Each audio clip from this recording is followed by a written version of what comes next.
去往北境的路上。寒风凛冽，雪花被风卷着在地上画圈圈。哎，我说你这个傻大个儿，你大妹妹已经咽气儿了，你怎么就不信呢？附近找个地儿埋了吧，不像你小妹妹又小又轻，带着也就带着了。这没有你爹跟你替换着推这些个孩子，越往北走雪越多，路难走得很。我们大姐才没死，大姐会醒的，会给我们做好吃的，不会丢下我们。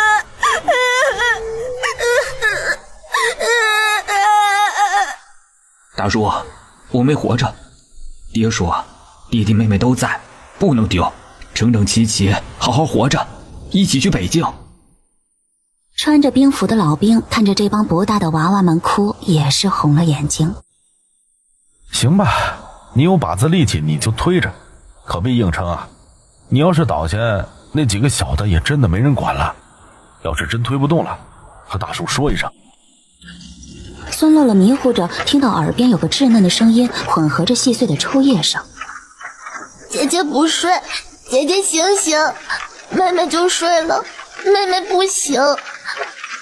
眼睛睁不开，身体虚的像是自己减肥辟谷了15天一样，很冷，身上有了点力气。他用手碰了碰靠在平板车坐着的青年周丰收。坐在地上的青年脑子里乱糟糟的，母亲是父亲埋的，父亲是交代自己把他埋了。他知道自己笨，他不知道以后要怎么样。感觉有人在碰自己的肩膀，转回头看到桃花看着自己，叫了声哥。他看到是大妹妹看自己，眼泪就掉下来，起身就往火堆跑。桃花，桃花，我家桃花醒了。大叔，那个大叔，我家桃花醒了，没咽气儿，你骗人。点个订阅吧。而围着火堆的二弟和三弟以及一对年龄稍大的姐弟也向他跑了过来。桃花侧头第一眼看到的就是一个半大的少年，手里抱着个2、3岁的小孩。这个人叫江宏才，是原主娃娃亲的未婚夫，今年13岁。他有个姐姐叫江雅秀，14岁。老话说大难不死必有后福，也挺晚了，大家也早点休息，明天早点出发，再有半个月我们就到地方了，也就安心了。大叔挥了挥手，和周围看热闹的人嘱咐着。等人都散了，就和桃花说：丫头啊，我看你家这些人也就你能管事些，你虽然是缓过来了，可你们那个小妹妹是真的没了，要我说还是找地儿埋了吧。不扔，爹说不能烧。瞧着眼睛都红了的大哥，桃花点了点头。好，那我们就带着，葬在我们附近，我们谁都不少。洪才哥也去休息吧，我真的没事了。那一会儿你跟二弟去我姐那个帐篷，昨晚二弟他们就睡的那儿，里面还有别的妇人和孩子。那你和我哥呢？我们和兵大哥他们一起在外面，他们带了皮子，不冷。你早点去帐篷里吧，里面也铺了皮子的。搂着小弟又看了看脚下的双胞胎，他抬头透过棚顶的洞能看到星空。穿越重活一世，愿望蛋糕。接手别人的人生，别人的家人，别人的郎君，不负责任怎么能行啊？唉，好好活着吧。这么好看，点个订阅吧。第二天一早，烧点水放点干粮就是早餐了。能在1月末的天气喝到点热水，有点东西果腹已是不易。等我们生活好了，就把爹娘接过来，我们会过得很好。姐会让你们和你们洪才哥哥一样读书，我们会有吃不完的粮食。伤感才刚开始，就听到旁边的大哥扯着嗓子突然大哭，吓得他手里的碗差点掉了。好嘛，新的一天就在这响亮的哭声中开始了。北境全居县景城，守城的士兵看到远处来的一大批人，就知道去接应难民的队伍回来了，马上向上面汇报，做好准备。兵大叔走到队伍的最前方，离得挺远的，就对着城门大喊：小五子，咋你今天守门呢？有啥大人物要来咋的？这不接到大叔捎来的信，赶紧在城门等了不是？将军知道你这队带回来的人多，特意过来让我问问情况。你这带回来多少人呢？这回真不老少，大大小小加起来有426人呐，一大半都南方过来的，够呛能适应咱这儿。你瞅瞅，大多呀是穿的薄袄子，都冻得哆里哆嗦的。哟，你带的信里说有400多人，以为折损一半呢，没想到都带回来了。行啊，老哥，有你的呀。哎，可拉倒吧，要不是咱王爷后来又送了粮食、被子和皮子，不饿死也得冻死，都得折路上。这批人在路上可是走了将近3个月，能坚持到现在的都是有大毅力的人。谁让咱这儿是真的苦呢？改天洗了啊，记录过来了。走，跟你把这批人安排了，我也好回去给将军复命。成，你也帮我给王爷带个好，这回信不如命。记录官看着大小7人还有一童生，开心得很。娃娃好啊，北境缺人更缺娃娃。记录官让他们等着，一会儿跟兵大叔走。这才知道他们要去的村子离京城不远，就是兵大叔所在的村子。得知这几个孩子要跟自己回村安置的李先锋很是开心。去我那好啊，咱们村啊叫忠义村，王爷给赐的名儿。你们以后不用兵大叔的叫，直接叫李大爷，我孙子都有了。这么好看，点个订阅吧。到了村里，天都擦黑了，李大爷领着先到了自己家。先吃点饭，在家住一宿，剩下的明天再说，都好好睡一觉。老婆子，家里来且了，整点吃的给这几个娃娃吃。看着院子里的8个人愣了一下，马上笑脸相迎。柱子爹，今天回来咋没给个信儿？这又是在哪儿带过来的这些俊娃娃？麻溜劲，我暖和暖和。哎呦，这冷天就穿这小布袄子，遭罪呀！大娘将人迎进去，就走出门，站在门口大喊：大柱子，去村东头赵豆腐家给我捡2块大豆腐，再打2两酒，你爹带着钱回来了。隐约听到了一声回答，就又进了屋。别在屋里站着，上炕，炕上暖和，快快快！初到陌生人家里，除了他看着屋里物件觉得亲切以外，其他人都有点拘束。柱子爹，你来，到厨房给孩子们拿点炒黄豆吃，你们往里坐，里面热。小风族好奇的在这个没见过的大床上试着走2步，好似受到惊吓般，又跑到桃花怀里，悄声的趴在他的耳朵边，小声的说道：姐姐，这个床是热的，底下是不是着火了？会不会烧到我们？这个叫炕，底下就是烧火的，不会烧到我们。这里太冷了，冬天就要睡炕。去里面看看，那面连着墙后面的灶台的叫炕头，去看看，那里更热。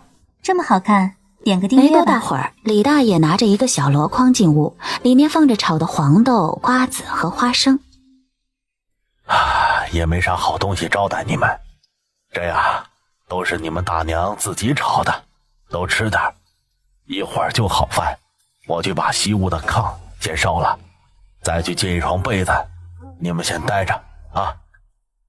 江洪才连忙起身，接过箩筐放在炕上，准备和李大爷一起去烧炕，也学习学习。饭好得挺快，喝着粥，桃花有种回到小时候在农村的错觉。吃过晚饭，简单洗脸洗脚，也就准备休息了。双胞胎一个被，桃花带着小弟一个被。听着周围渐渐平稳的呼吸，桃花怎么也睡不着。回忆着上一世听姥姥讲古代是怎么挺过自然灾害，怎么连拉带拽养活9个孩子的，如何在北方度过那难熬的平票时代的。又想到从4岁就开始跟着母亲后面看着怎么种地，哪怕高中暑假也要跟着摘豆角种白菜，秋天积累酸菜，储备着冬粮。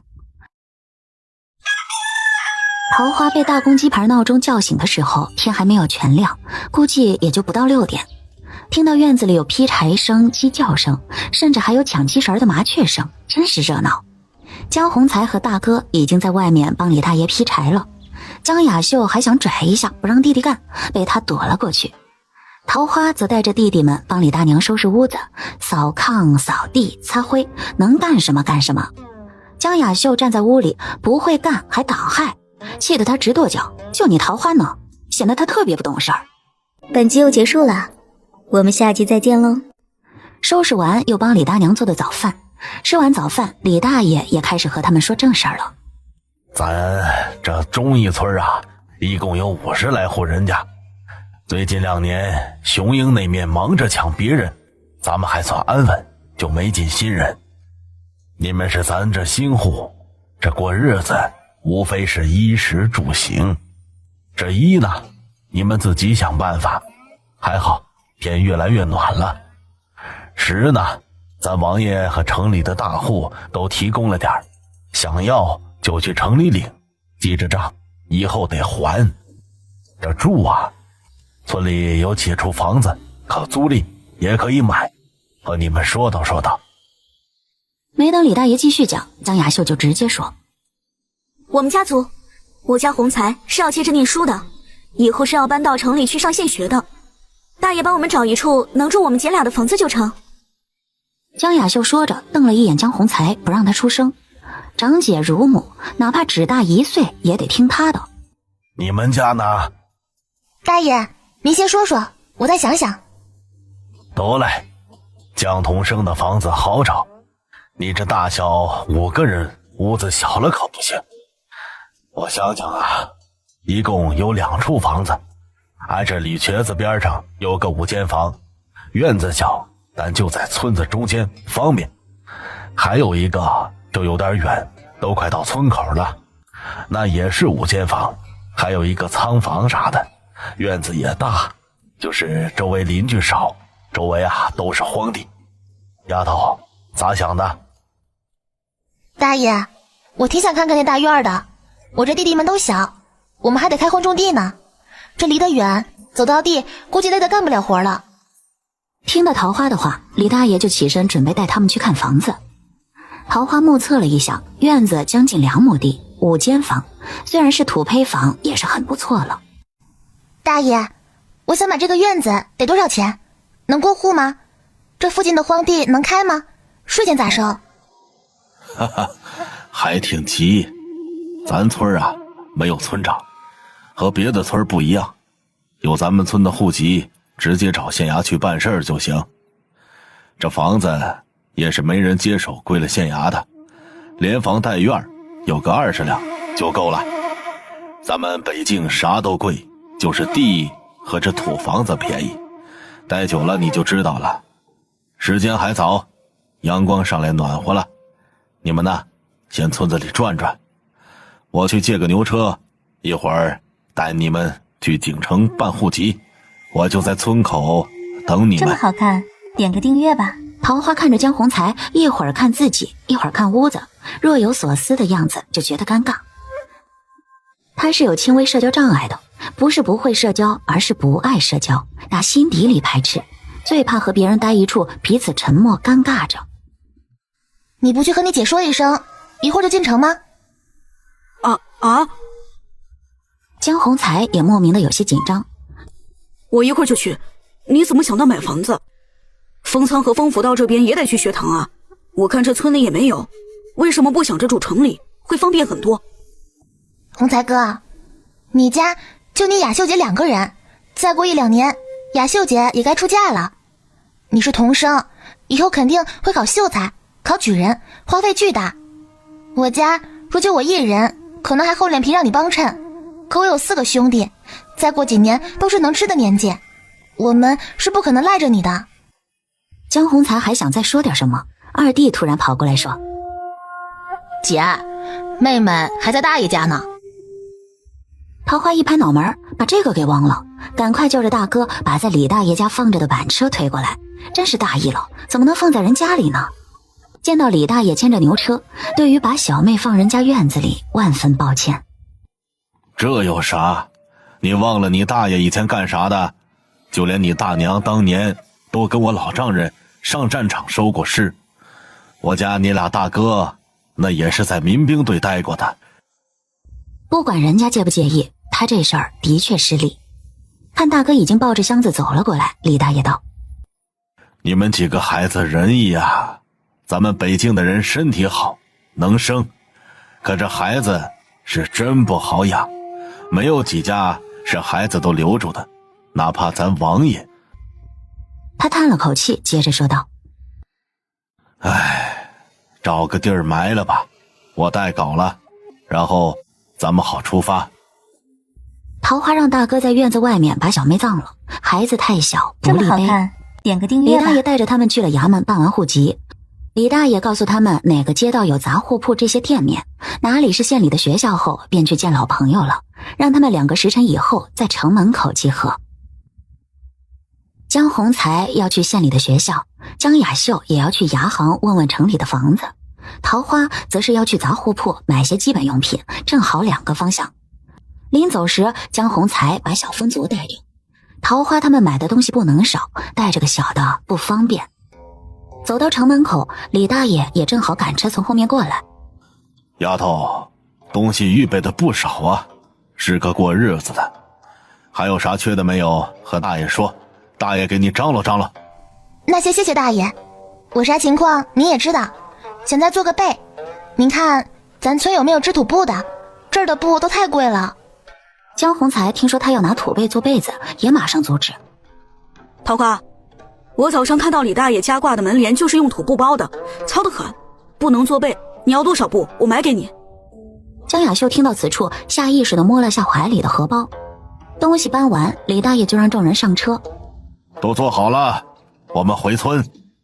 丫头，小童生说的对，那土布真的不能做被，缝子大，往出漏棉絮。你要是被子不够用，去大爷家拿一床回去用。桃花还真没注意包门帘的是什么，难道是做麻袋用的那种？他还以为是前世那种麻布呢。江雅秀怕弟弟再说出什么荆棘之语，连忙说道：桃花，在县学那边有个当铺，那里也能卖些死当的物件，没准就有被子呢。他没想到一向沉默的江雅秀会给他出主意，点头道谢。还是雅秀姐聪明，我都没想到。大爷，您认不认识打铁的？这儿的农具都是我们那边的样式，咱北京的土壤松散，不用这么沉的。一听是农具，李大爷感兴趣了。你有好想法，咱村的李瘸子打铁是把好手。我就是觉得太沉了，咱这土松，打的可以薄点儿，要是能像菜刀那么硬更好。行，晚上我带你过去细说。现在风大，别呛这么风了。好看，点个订阅吧。等吃完饭收拾完，天已经黑了。桃花将大哥和3个弟弟留在家里，他就去了李家。跟李家3人一起进去的桃花四处打量，发现墙上挂了很多兵器。他认识的有砍刀、匕首、枪头，又加深了他对这个村的印象。小姑娘认识这些？真是声如洪钟，吓得桃花一激灵。他指着那个砍刀说：那是刀。惹得李瘸子哈哈大笑。李大柱踢他一脚：小点声，这哪儿都疼。桃花妹子想找你打农具，你给看看能不能成。背后给他一拳，怪他把这些武器挂出来。我想打的农具像刀那样薄就行，跟它差不多硬最好，像锄头、铁锹、镐头，还有小耙锄，这样的底下要像刀那么快，这样铲地、扒地都省力。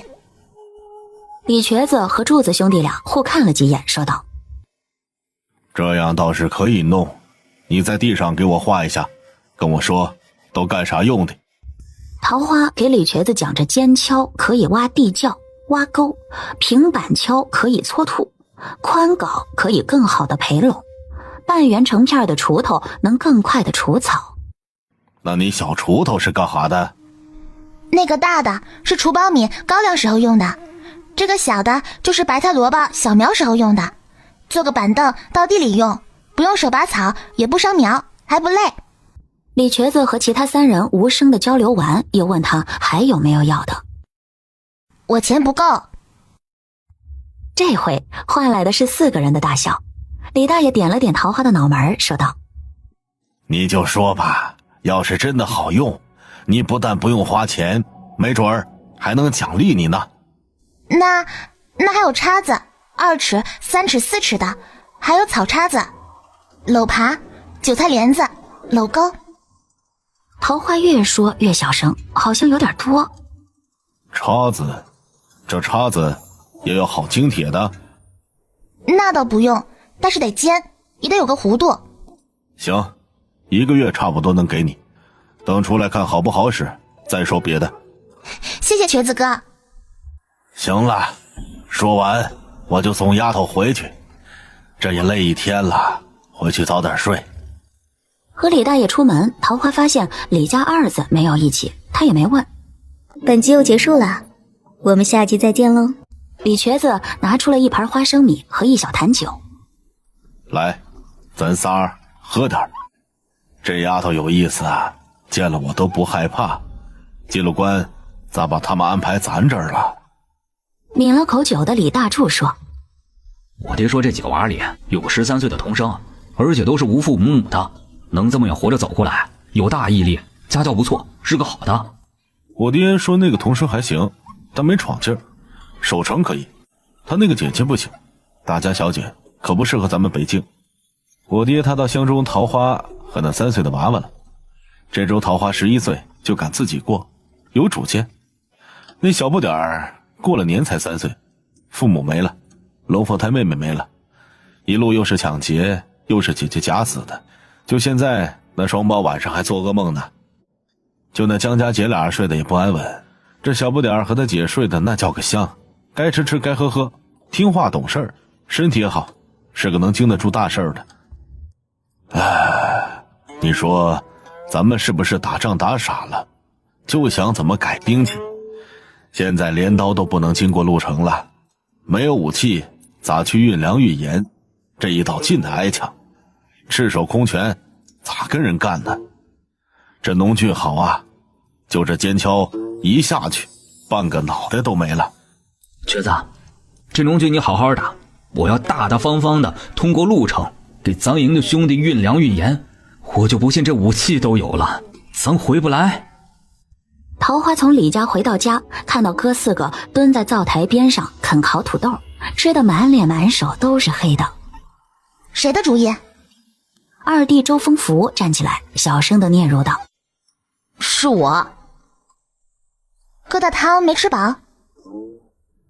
吃饱了，嬷嬷我们仨吃了，大哥吃的多，姐姐吃的少，想给姐姐烤个土豆，然后太香了。桃花感动的扶额，哎，真是孩子，4个分1个土豆也不算多，吃就吃吧。下不为例，自己用锅里的热水洗干净手脸，吃的像小花猫。姐姐，给你。他不知道怎么回应兄弟们的关爱，接过土豆摸了摸大弟的头，吃了一口土豆，说道：烤得真香，不是怕你们吃，是怕吃多了胃疼。这么好看，点个订阅吧。同一时间，住在李二柱家的江氏姐弟却在为了银子争执。江宏才，你怎么就不理解姐姐的苦心呢？爹娘一共就给我们留了200两银子，剩下的什么都没有。你今天也看了，这里的纸墨和书本粮食有多贵。是你成绩好，束修也许免，那3街5里呢？租赁费呢？柴米油盐哪样不花费？我们没有土地，我也只会绣点花，还不知道这地方能不能卖出去，还得请个帮工做饭收拾屋子。你还想拿100两给周桃花家，那咱俩怎么过日子？咱们怎么活？姐，你有没有良心啊？要是没有周伯父、周伯母照顾，你我是能活着来这地，还是能保住这银子？我可以抄书，给人写信赚银子，我可以学做饭，不请帮工。桃花家呢，他大哥不顶事，都靠桃花，下面还有3个弟弟，这又欠了县衙50两，你让他们怎么活？他家还不上，他那傻大哥可以去服徭役。江雅秀，慎言！父亲是怎么教导我们的？当年要是没有了周伯父，我们早就没了父亲。你以为没了父亲，你还能有这银子？你7岁的时候，父亲要你和周家大哥定亲，你真以为光靠母亲闹就能不订婚的？是周伯母不同意，不想耽误你。真要是挟恩图报的，会不同意？我这母亲给你讲了外祖父家当年是如何风光，绫罗绸缎，珍馐美味，奴仆成群，这些现在又如何？若没有父亲四处筹钱，放弃前程，你以为母亲能随意从官衙子手里赎回来？想要吃好穿好有什么不对？母亲从小教我琴棋书画，你可是费了多少心思？你当真以为母亲只想回以前的日子？她只是希望我嫁个好人家，帮衬到你啊！江雅秀双手捂住眼睛，眼泪不停地流。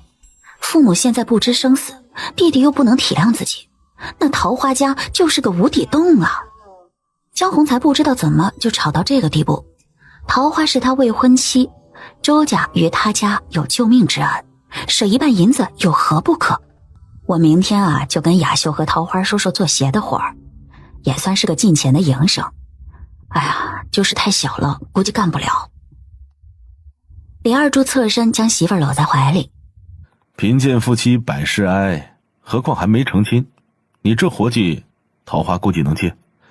你不知道，今天呢在李瘸子呢，小丫头脑子灵着呢，那屋那丫头够呛，还没认清现实呢。那别纳了，你是不是不困？不困咱俩干练练。没个正形，大晚上的练什么练？想白天练呢也行，找天试试。说着手又搂紧了点儿。快，那屋还有人呢，胡说八道。这么好快睡觉看，点个订阅吧。吃完饭烧水，想把昨天脱下来的衣服洗了，就听到江宏才的声音，手里拿着个荷包往桃花方向递了递。给我的。心里想，这小少年一大早上送的啥？打开看到50两银票，马上又递了回去。这可是他和他姐协商的最好的结果，看桃花不收，他有点急了。你赶快拿着，还了象牙的钱，哪能欠钱过日子呢？我家还有100多两呢。桃花向后退了退，摆摆手道：宏才哥，你先冷静听我说，不管你还有多少，我都不能要。雅秀姐要有嫁妆，你要读书，处处用钱，这些都不一定够你们用，坐吃山空多少都是不够的。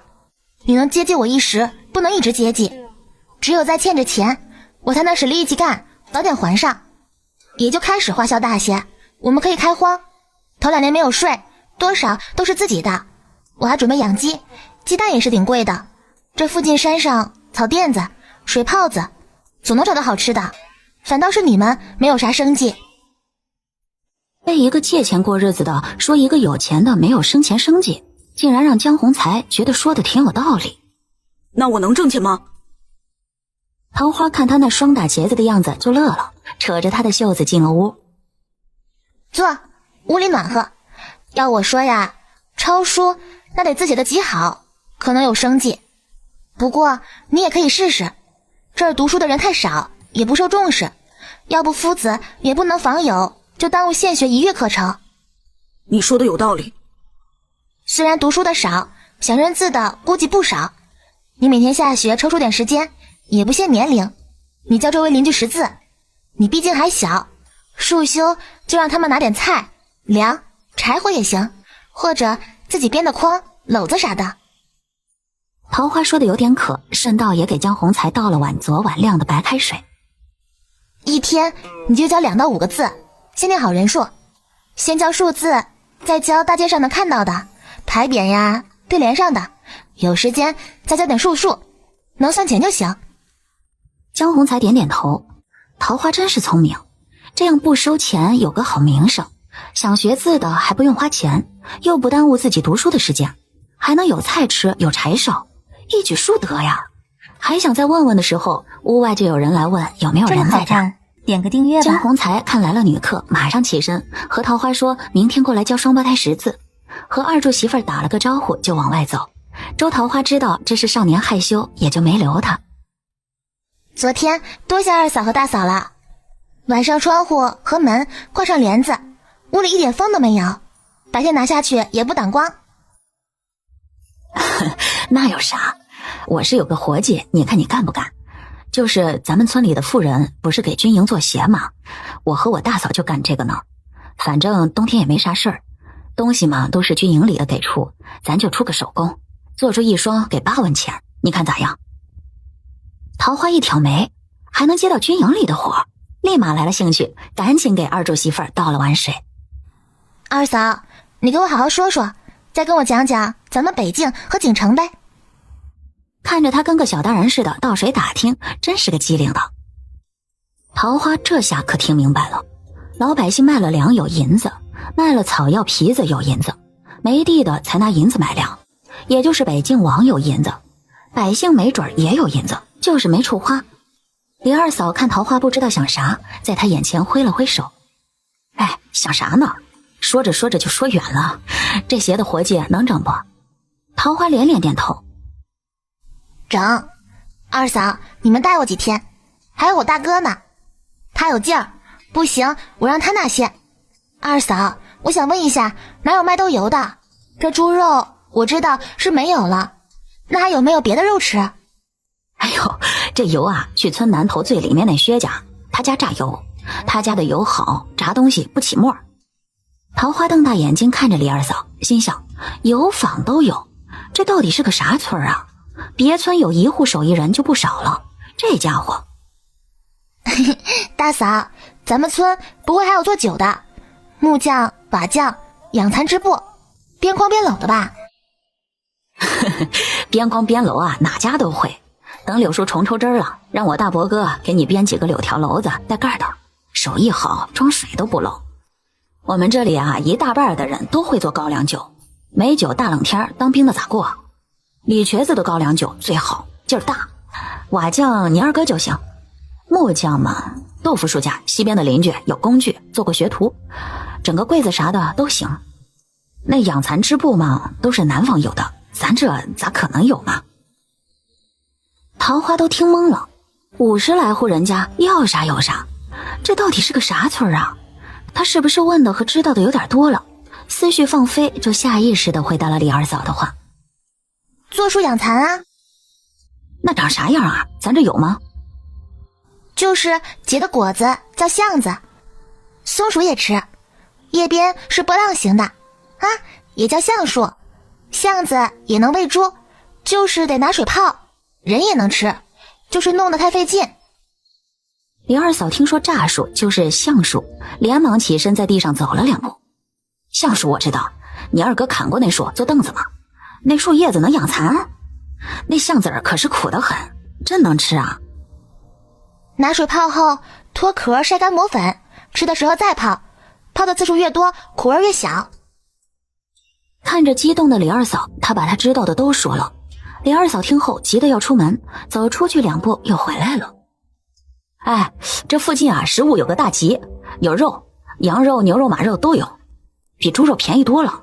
初一我领你去啊，我家有点事儿，下午我让我大嫂给你送鞋样和料子，你跟她坐坐，再给你带点地瓜干菜，我看你买高粱和大黄米了，再给你拿点饭豆，豆油让她给你带去，我先走了啊，不用送。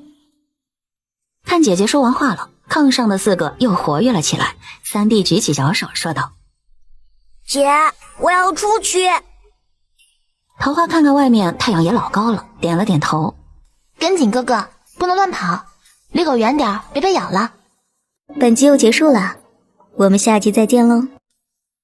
4兄弟开心的出去了，他躺炕上想这2天的事儿，时间不长，可事儿挺多，人挺杂。胡思乱想间，躺在热炕，慢慢又睡着了。这边李二嫂则是急忙往家走去，柞树养蚕，万一真的，那可就不得了了。2月24，清明。清明时节雨纷纷。桃花看着外面阴沉的天色，拿好香烛祭品，和大哥一起带着弟弟们就到路口等着江红才姐弟。在路边一个空地上，面向南方，摆上馒头和酒，上香磕头。他不仅仅是祭拜周氏夫妻，还有真正的周桃花。不管原主的际遇如何，借身重生就要记恩。他会将爹娘接回来，让哥哥一世衣食无忧，会让弟弟们读书明理。到家后就下起了小雨，大哥又拿着娘给做的鞋底儿不停地摸着，小弟跟着双胞胎在炕上用树枝蘸水，在木板上胡乱地写着字。桃花拿着母亲留下的剪子在剪着鞋样，这几天有大哥的帮忙，也能2天做1双鞋子，1天能挣4文，聊胜于无。在特定的日子怀念先人，剩下的日子要努力向前。3月初1，今天是李大嫂带着他们去赶集，李二嫂说是回娘家了，江红才姐弟也等在边上，今天是他们去城里住的日子。等李大嫂过来，看到他买的这些东西，也是吃了一惊。丫头买的都是啥呀？这么多！粮食和种子多点儿，我还买到牛肉了呢，就是不多。明天我包饺子请客，嫂子带家里人来呀，要把瘸子哥也叫上。那感情好，饺子少了可不够吃。那个，我还准备做点高粱饭。小机灵鬼，告诉小女婿们啊。桃花还真是给忘了。李大嫂瞧出来这孩子是真忘了，摸了下他的头说：行啦，明天让你大哥借车去接，后天早上再给送回去。这么好看，点个订阅吧。一路闲聊着就到了村儿，帮着归置完的李大嫂也回家了。桃花不管他们喊饿的声音，先去炕上躺着歇会儿。分配完任务，他躺着，哎呀，那叫一个爽。小弟听说他还有活儿，蹭到姐姐身边说：姐姐一起跳啊，一起跳快！你姐我不着急用，带着他赶集都累个半死了，谁都别闲着。吃个烤地瓜跳得快。行，一会儿你吃烤地瓜，我们吃肉。吃肉更快。今天新买了粮，他特意多做了些饭，有肉吃得吃饱啊。本以为得剩，最后是菜汤、米汤和饭全进了大哥的肚子。大哥打着嗝，开心地向外跑了出去，一边跑一边喊：我吃饱了。吓得桃花赶紧追出去，在后面喊道：别跑别喊，小心一会儿胃疼再吐了。第二天早上被生物钟叫起，没让兄弟们出去捡柴，大哥出去挑水，姐4个就开始收拾屋子。收拾完就喝了一肚子的苞米面粥，留着肚子下想吃饭。李大嫂到了，让孩子自己玩，之后他就拿着自己带的菜刀切起了萝卜丝。大嫂，你这菜刀都带过来啦？你家有啥我都知道，碗筷呀我都带齐了。下下你大哥接完小童生，就直接把桌子和凳子拿过来，你就不用操心了。北京的规矩，请人吃饭只能多预备，不能让客人不够吃。面需要醒一醒，弄完之后看李大嫂已经在剁牛肉了。大嫂，牛肉都剁了啊，别留，这天放不住。不知道还以为你是北京长大的呢，才来1个月，这豪爽劲儿学了个10成10。那我就都剁了啊，等你大哥去城里遇到卖羊肉的，给你带回来点儿。这是天热了，这要是冷天，把冻羊肉切得薄薄的，吃锅子。哎呀，桃花是一脸怀念啊，真香。还真是会吃，那你一会儿你调馅啊，我们都尝尝你这会吃的丫头的手艺。放心吧，绝对香掉你们的舌头。李大嫂刚剁完牛肉馅儿，李大爷夫妻带着李二哥家的二儿子3木头来了。哎呦，我来的正好，调好馅儿咱就包，早点吃饭。李大娘正要上手，就让李大嫂给拦下了。娘，我刚跟妹子说好了，她调馅儿咱就等着包。那好呀，咱娘俩调馅儿啊，就是不咋好吃，看看丫头的咋样。要是好吃，今年的冻饺子可得让丫头帮忙了。这么好看，点个订阅吧。仨人刚包上饺子，就听到铃铛响。李大嫂推了推桃花，说：快去接，小童生来了。李大哥和李瘸子也到了，李瘸子还拿着打好的农具和酒一起来的。李二哥夫妻俩从那次出门就一直没回来，饺子有酒，越喝越有，都夸桃花这饺子包得好吃。男人们今天喝酒都有节制，将红财倒是一杯倒，躺炕上睡得深沉。李家婆媳帮着桃花收拾好厨房后，大家就在屋里唠嗑。她早就盯上那农具了，终于有时间就赶紧拿起来看看。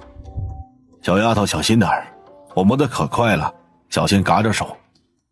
桃花看着泛着白光的农具，这真是用做武器的技术做的农具啊，厉害啊！瘸子哥，你是大师啊，这都能当传家宝传下去了吧？哈哈，别夸你李哥我了，真想要传家宝，改天哥给你打造把剑。不用不用，这个就挺好挺好。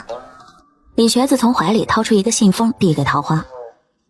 不逗你了，你这帮了我们大忙了，这是王爷赏的，县衙里的债也给你免了。还有，以后你无论想打啥，哥都不收你钱，还优先给你打。拿过信封，里面装的是面值100两的银票。桃花拿着银票不知如何是好。给你你就拿着，没准儿以后还有大造化呢。这2天该整地开荒了吧？到时候好好试试这些个宝贝，你还有啥想要的，让你瘸子哥给你弄。桃花咽了咽口水，把银票收了起来。都说是赏的了，不收那就是不知抬举。李大爷就点点头说道：瘸子，你明天带着小学徒来一起来，让丫头给你们说说咋弄。还有7、8天就是谷雨了，得抓紧些。随后站起身说：这都吃饱喝足了，咱要回去。丫头累了一天了，早点休息。明天多叫点人帮丫头开荒。李大哥背起江洪才说道：明天早上我得送她回去，你正好跟着去城里买东西。我也一起去，给妹子做个伴儿。李瘸子开着玩笑说：明天我给你监工，放心去吧。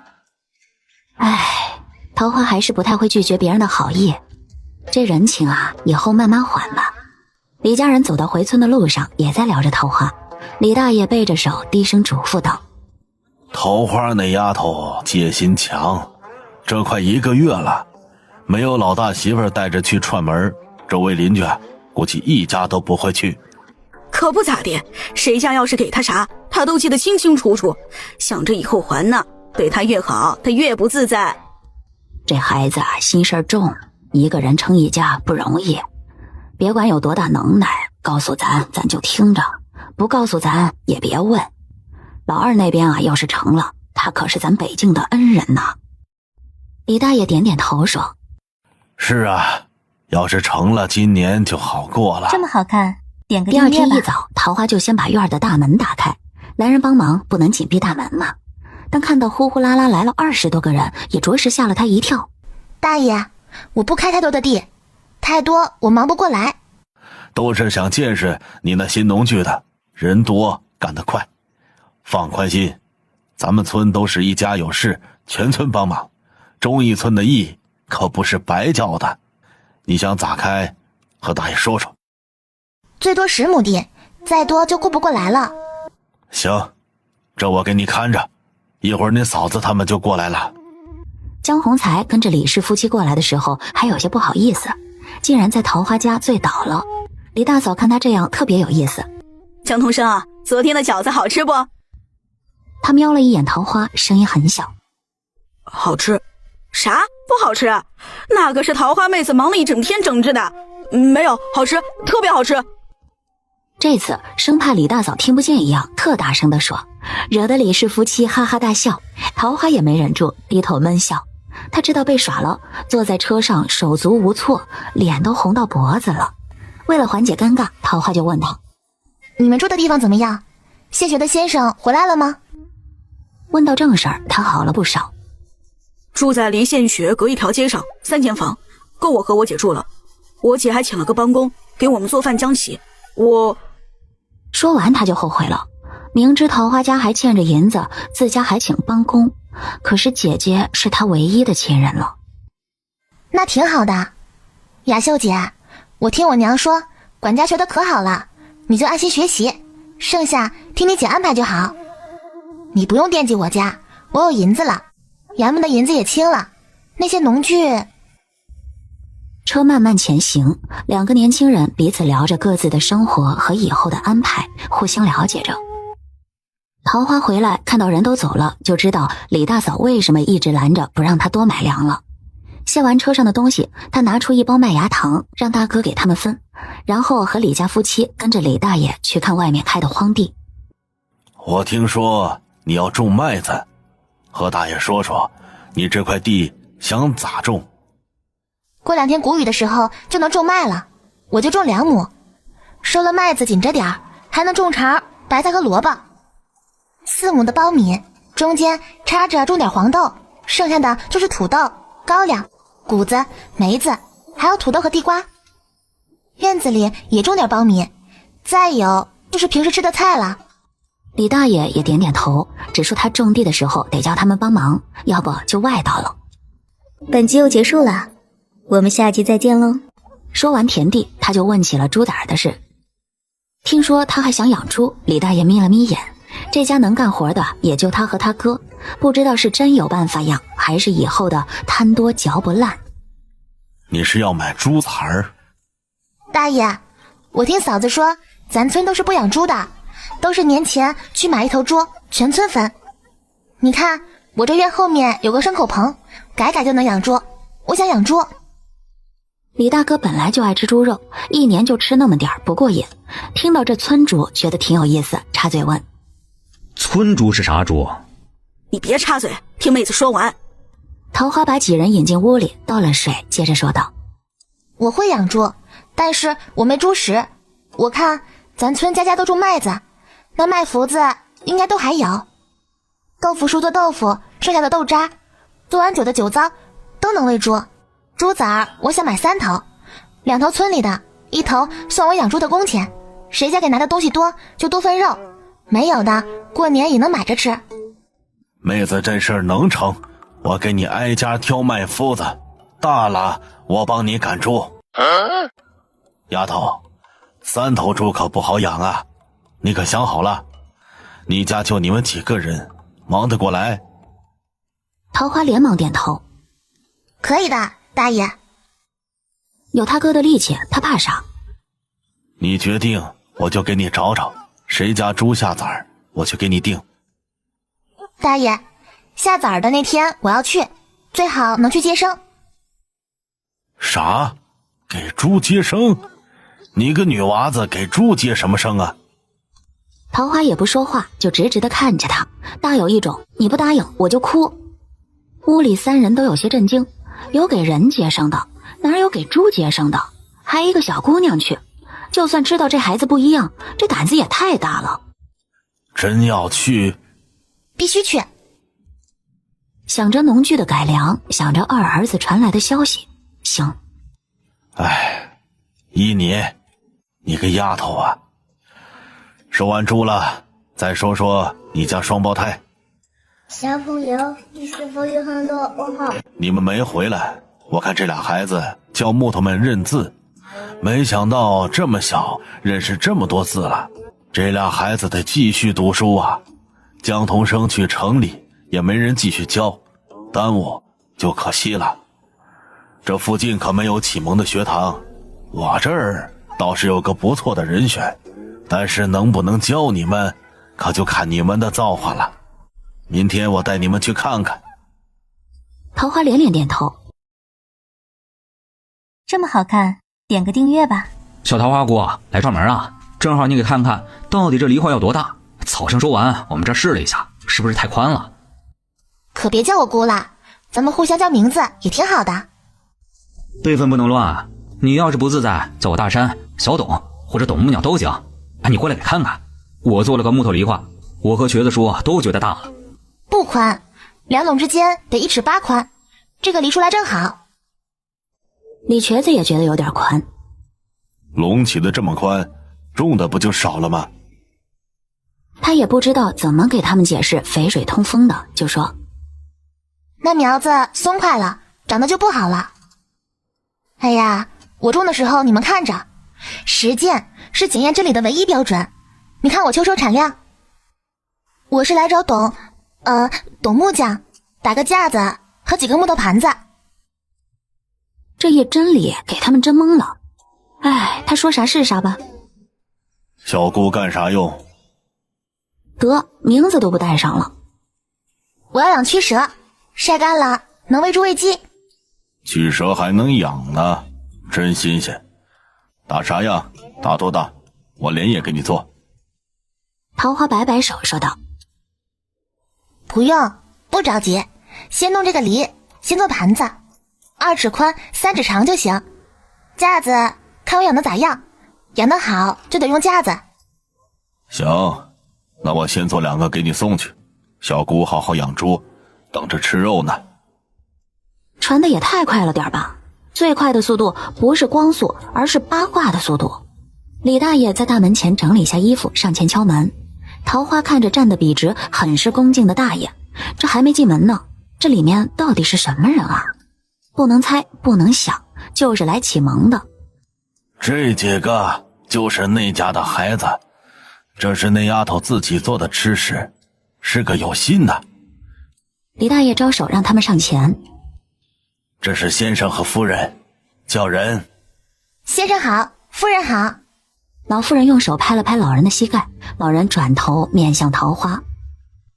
别叫什么先生夫人了，我们呢就是一个瞎老爷子配个哑老婆子，叫瞎爷爷和哑奶奶就行了。这么好看，点个订阅吧。桃花这才发现，老人看着与正常人无异的眼睛没有焦距，他不禁好奇，平时这两个老人是如何交流的，并没有对身有残疾的两位老人有什么不敬或者怜悯和同情。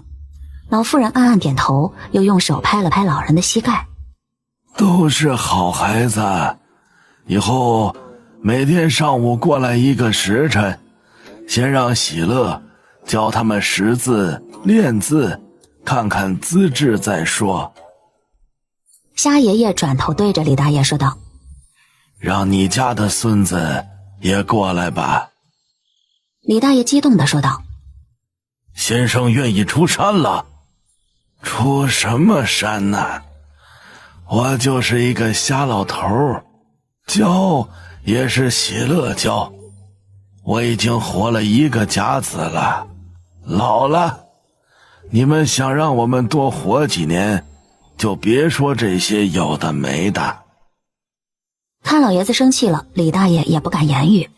老妇人打开包发糕的油纸，先尝了一块，点点头，又掰了一块送到老人嘴边，老人自然地张口吃下。不错，能用玉米做出这暄软的吃食，很好，再甜一点就更好了。先生，毕大夫说您不能多吃甜食，要不牙还会疼的。多嘴！你带着双胞胎去书房看看，他们认识多少字了？以后他们呢，就交给你了。这一个个都盯着我，谁不爱吃甜的呀？喜乐行礼称是，心里嘀咕，眼看着一口牙都能掉光了，嘴上却不敢再说，带着双胞胎去了书房。含着糖的大哥听着老人话，认真的点头，悄悄地对桃花说：下次多放糖，好吃，你得听老爷爷的话。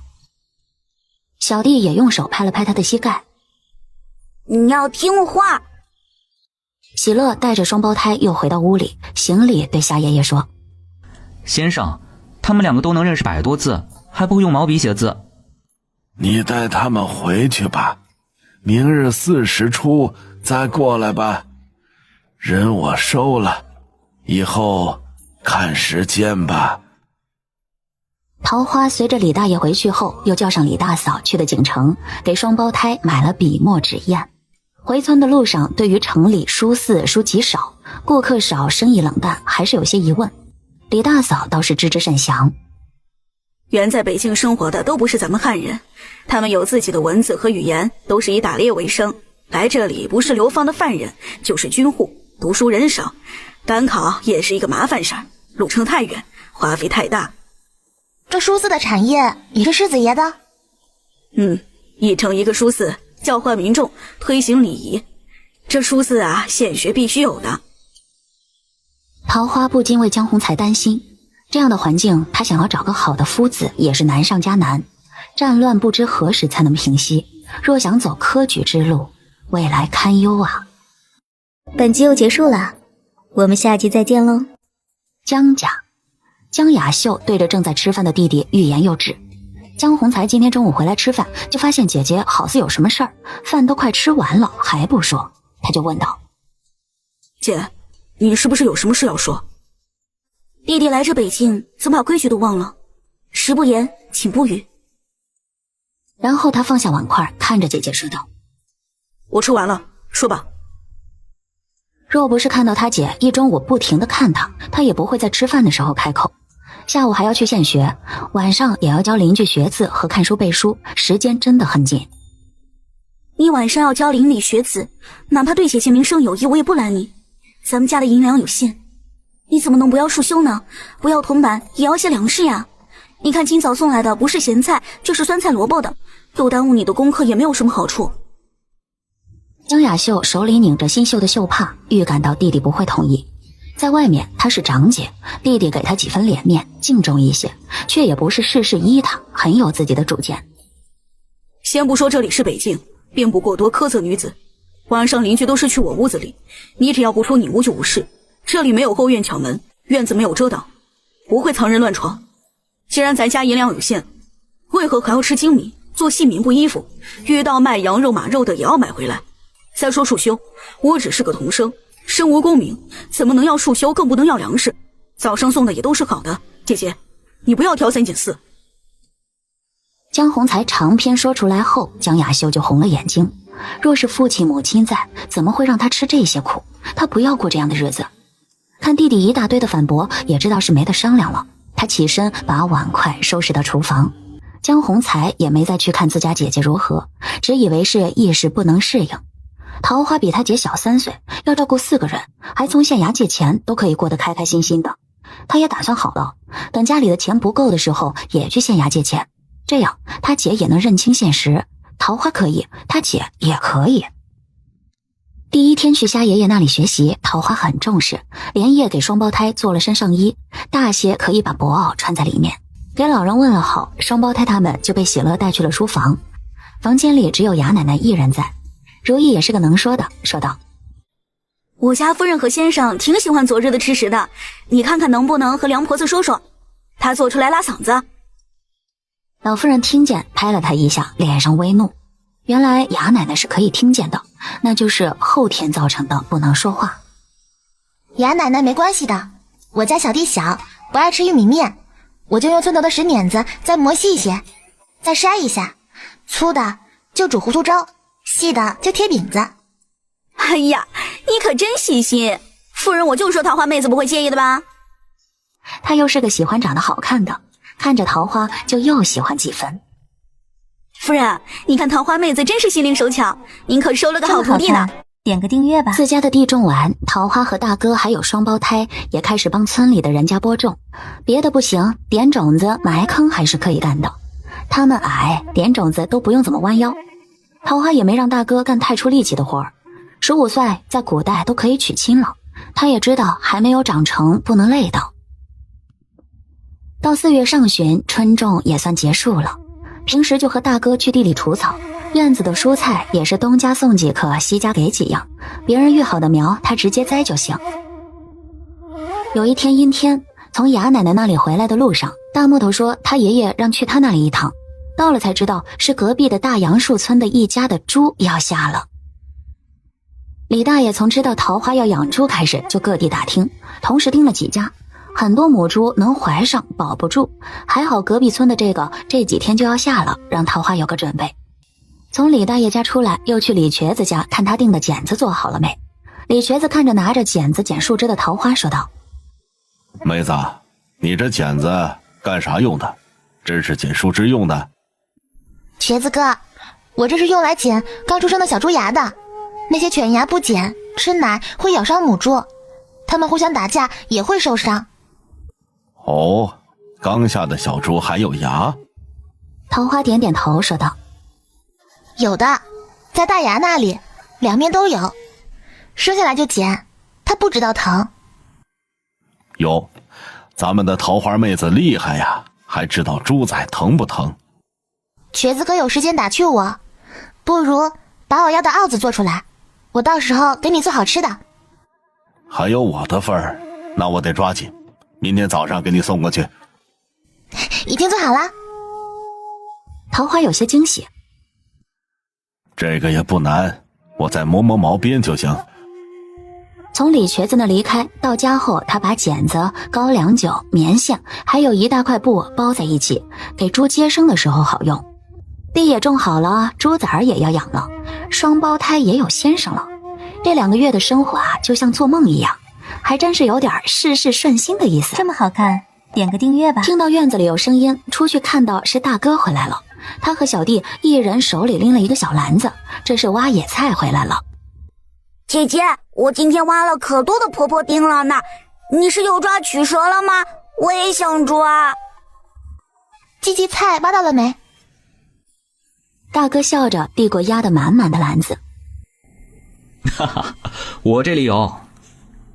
看大哥比以前多了很多的笑容，他接过篮子，撸了一把小弟的头，说道：下回赶上了就让你抓，今天有荠菜，我们就吃荠菜鸡蛋馅的包子。大哥听到有包子吃，高兴地抱着小弟在屋里跑了起来，这是他们特殊的庆祝形式。收拾好碗筷，看厨房里鸡蛋没有几个了，得去村里韩嫂子家再买点儿，也不知道在他那孵的蛋出没出壳。到他家时，韩嫂子正在院子里摘野菜，看桃花进来，马上招呼进屋坐。嫂子，我就不进去了，我来问问小鸡出壳没？出了，3天前就出了，20个蛋出了16只，能出这么多，我也是不多见的。进了西屋，看到放在一个筐里的小鸡，因为进屋的声音聚在一团，叽叽喳喳，精神得很。都说嫂子的手艺好，我这回可是真信了，这些小鸡真欢实。昨天喂的食，今天能带回去了，你会养不？不行，我再给你养几天。谢谢嫂子，我会养的，肯定会照顾得好好的。几个弟弟指着鸡蛋长身体呢。嫂子，还有鸡蛋没？我再买2斤。你们都小，是该吃好的。我那儿子鸡蛋就没断过，比他爹长得还高呢。等着，我去给你称。桃花拎着2个篮子到家时，大哥不知道带小弟去哪玩了。双胞胎在家写大字，每天下午固定时间写大字，自制力很强，都不用他操心。瘸子哥，你真的做出来了？你这个到底是做啥吃的？摊煎饼用的。煎饼是用这个弄出来的？我可是吃过煎饼，早几年在一个小城吃过，这个能放住，不爱坏。那个小城可是靠这个卖给往返客商富起来的。桃花可不敢跟他讨论煎饼是怎么来的，得让他关心这做好的煎饼怎么没的。瘸子哥，中午就留下吃饭吧，这煎饼要是卷大葱或者土豆丝可好吃了，你帮我尝尝我的手艺。桃花赶忙转移话题。那感情好，你做的饺子我现在还记得呢，有好吃的得想着你瘸子哥。本集又结束了，我们下集再见喽。回到家，把鏊子放在外面的火灶附近。这个鏊子啊，就是前世摊煎饼果子的那个。这个桃花让李瘸子做的高些，底下得放柴烧。封仓，进屋再给我拿个盆。风福，给瘸子哥搬个凳子。看着桃花蹲着，二弟又给他搬了个凳子。姐，你做的这个直接可以吃吗？量一下就可以吃了，只能拿1张吃，一会儿该吃饭了。李瘸子也把凳子挪得近了些。这么一转一翻就好了。这面糊里都是啥呀？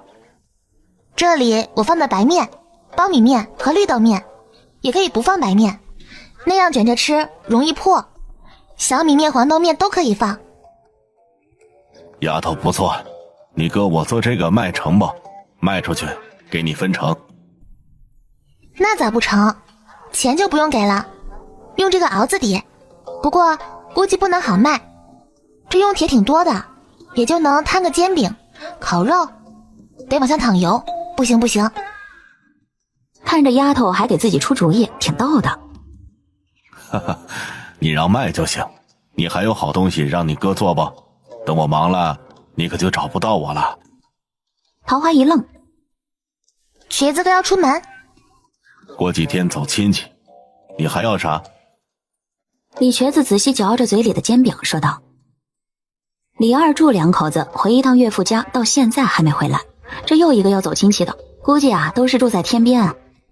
洗漱好，然后把小鸡儿挪到了西屋，烧了一点火，鸡是舒服了，可他们几个是有点热。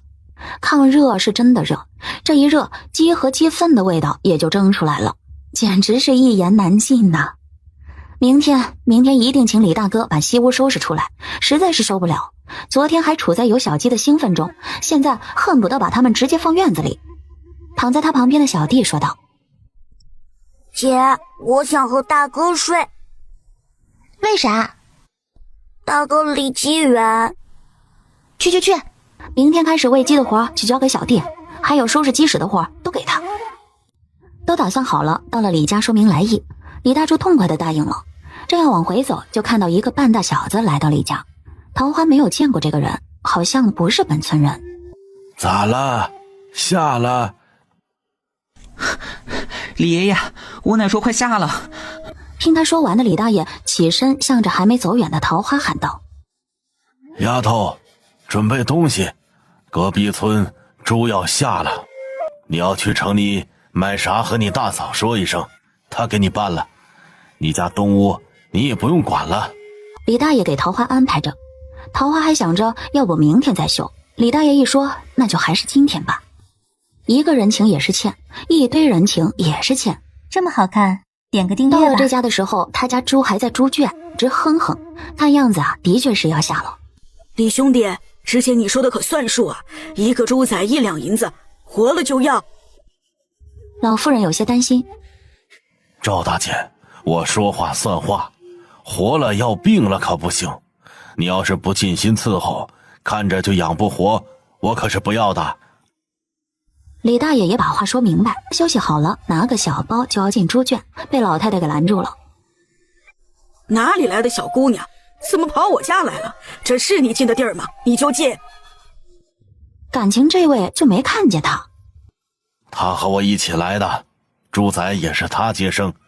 你要是同意卖，就啥都别管也别问，要不我们就回去。赵老太太讪讪一笑，真是有病，小丫头片子还给猪接生，哪有给牲畜接生的？不过有钱不赚王八蛋，爱咋咋地吧。不出桃花所料，一共下了5只。打定主意的桃花跟李大爷说，这5只他都要了。赵老太太一看这5个猪仔都留住了，没有憋死，还都卖了，高兴得很。不就是稻草擦洗吗？哪怕天天让他给这1大5小烧水洗澡都行。5两银子到手了，儿子的彩礼钱就出来一半了。回村子里的时候也是中午了，家里面李大柱、李瘸子和董木匠在改炉灶，李大嫂也把他要的都买回来了。李大嫂看见他就要和他说江洪才家的事儿。嫂子，他家有啥事儿啊？你还特意和我说呀？其实也没啥大事儿，但是不说我又不得劲儿。看着李大嫂这纠结的劲儿，桃花忍不住问道：那嫂子就说说。这可是你问的啊，我说了，我今天不是去城里了吗？我就看到江雅秀在收药材的店门口来来回回的转。这能有啥不对劲儿的？大嫂，没准是卖药材去了呢，也没什么不对的。那卖药材能穿得粉粉嫩嫩的，我看了，那穿的裙子可是绸子的。江童生要是有那么大的家底，以他姐的脾性，肯定是买房而不是租房了。那药材商也就30出头，有家有业的，可别把江雅秀给勾搭走了。读书人家可不能出个眼皮子浅、贪财、给人做妾室的。桃花觉得李大嫂担心的有点过了。大嫂，秀雅姐眼光高着呢，是不可能给别人当妾的。再说她有这心思，江洪才也不能答应啊。我知道你是怕连累我，没事呢。大嫂帮我做中饭吧，大哥他们估计都饿了。李大嫂看他这样，也知道说什么也没用了。她是怕万一成真，江雅秀要带着他弟弟走，桃花可怎么办？唉，索性还小，大不了他们再给桃花找个好的。这么好看，点个订阅吧。李大爷也把今天桃花的事儿给几个人说了说。5头小猪，这要是真的都活了，今年可真能过个肥年了。李爷，你说桃花能养活不？你就惦记吃，很少有下的猪仔不憋死的。这样一整，估计都能活。只要能活，就不怕胃不大，哪怕只给猪草也能长个100斤，就出点累呗。李大柱边清理炕上掉下来的土疙瘩，边插嘴：这要是把猪崽都拿回来，咱还都得帮着点。这几个孩子够呛能整得过来，还有那老些鸡呢。这还得柱子你家那口子盯着点，有啥活那丫头除非自己真干不了，绝不张嘴。我过几天就得走，估计得1个多月就能回来。你把东西让人带过去不就得了，你还自己跑一趟，那些火头军连个饼子还不会摊。李瘸子还没出手呢，李大爷先在他后脑勺来了一下。嘴有点把门的，那么好整，你瘸子叔能昨天自己试了半下午，你别一天懒得不行。没事啊，也去地里帮帮忙，这阵雨水大，草长得快，去帮个忙。斗木匠摸摸后脑勺，也没再敢出声，谁让这里他是小辈儿呢。中午是借了桌子在院子里吃的，老天爷赏脸，没什么风。今天中午的煎饼是斗木匠第一次吃，他还以为是和贴饼子一个味呢，难怪他去李瘸子那要他都不给，这个真是贼好吃啊。小姑，你家这饭好吃啊，我都想来你家蹭饭了。有好吃的也得想着我点啊，我一个人住都是对付着吃。李瘸子看他这贪吃的样啊，就来气。别在这攀亲戚，没看桃花家缺个大桌子吗？给打一个，有点眼力劲儿。不用不用，够用。桃花摆手，让他干点活儿。桃花这箱子、炕琴、厨房碗架子都缺。桃花，你也别老去当铺去看，他闲着呢，木头山里就有，不费事儿。看李大爷都这么说了，桃花也不纠结了，欠着吧，人情欠多了呀，也就习惯了，听人劝着吃饱饭。今天是江洪才休息，应该在家。他抬手正要敲门，江雅秀先开门出来了，看到桃花也有些意外，说道：洪才在家呢，我给你叫去。等江洪才出来，他也出门去了。看着他的背影，桃花皱眉。丝绸衣裙，翡翠手镯，银簪银耳饰。这银的还好，翡翠的价位可不低，见到他来还出门，是有些不对呀。进了院子，把荷包还有野菜交给江洪才，说了些近况。江洪才也说江雅秀绣了副绣品，家里生活好了很多。桃花没再多说，这北境能把绣品卖高价，原材料都不行，怎么也绣不出精品。不过这是人家家事儿，他也不好多说。起身告辞的时候，江洪才叫住了他，回屋也拿了个荷包。我在县衙帮着整理文献，挣了些银钱，这个是给你的。话说完，满脸通红。等桃花回去，江洪才就拿出了绣了翠竹的荷包，放在手心里反复看着，心想自己送的礼物他会喜欢的吧。回家后打开江洪才送的荷包，里面是一对桃花形状的耳钉。本集又结束了，我们下集再见喽。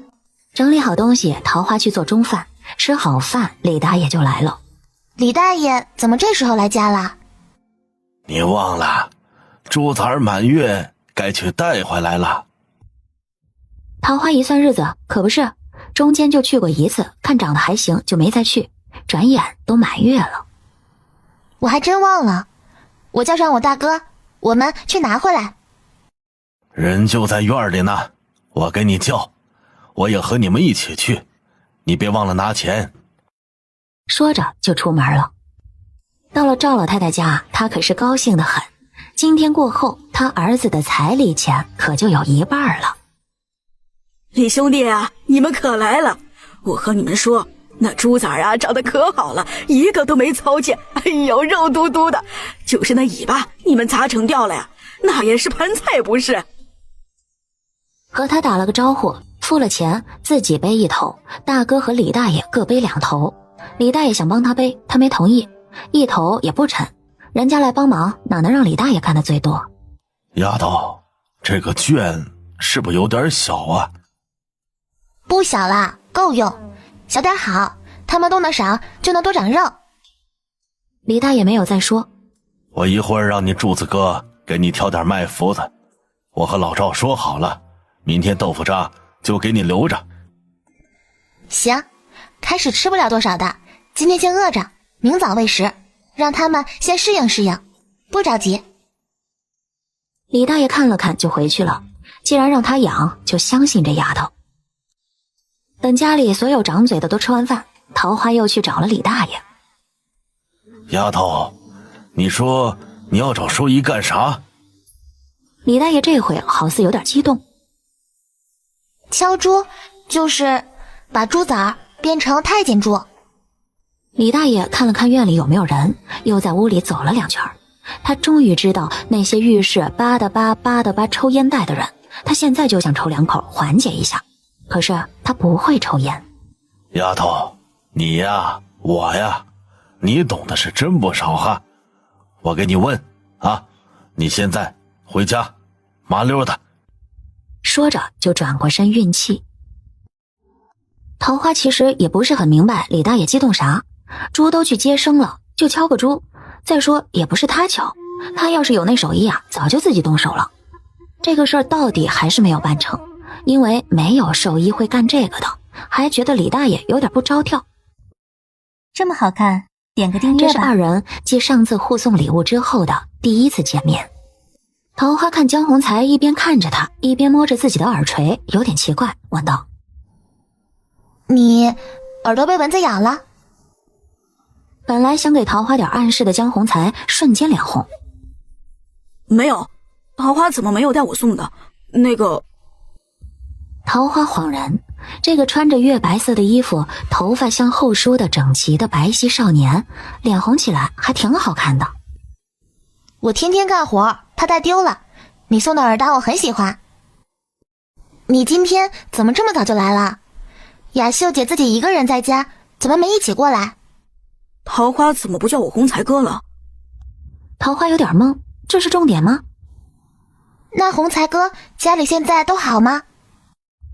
江宏才笑了笑说道：挺好的，我姐一大早出门去了，她在附近认识了个小姐妹，经常一起喝茶绣花。喝茶绣花？这景城里住的大部分都是驻军家属，难道是将领家的千金？不管江雅秀在做什么，都不能从她的嘴里说出疑点来。宏才哥，中午留着吃饭吧，我帮饭豆下点粽子。桃花岔开话题，和他聊起家里新添的小猪，聊田里的粮食长势喜人，聊村里几家人对他们的帮助，就是不再聊江雅秀。吃完饭，江宏才就告辞回家，看到桃花绣的小黄鸭的锦帕，也拿走了一个，弄得桃花哭笑不得。一个读书人拿个小黄鸭的帕子。端午虽然是大节，也没什么娱乐节目，赛龙舟那都是南方才有的，也就是家家吃个粽子，借着节日打打牙祭。到了李大爷家，人还不少，除了李家人，李瘸子和董木匠也在，还是炕上一桌女人孩子，地下一桌喝酒男人。李瘸子先问的李大爷：大爷，二弟那里咋样？挺长时间没信儿了。他那不错，蚕种都找到了，就是不多，也找了几个会养蚕的，秋天就能看到底怎么样了。就是啊，吃得多，采叶子的人手不够，那真是太好了，只要能养，人少都好解决。你这回去怎么样啊？农具是好用的，就是打造的慢，耗子也解了燃眉之急，再咋说也是缺粮。董木匠还有些疑问：不是运回来粮了吗？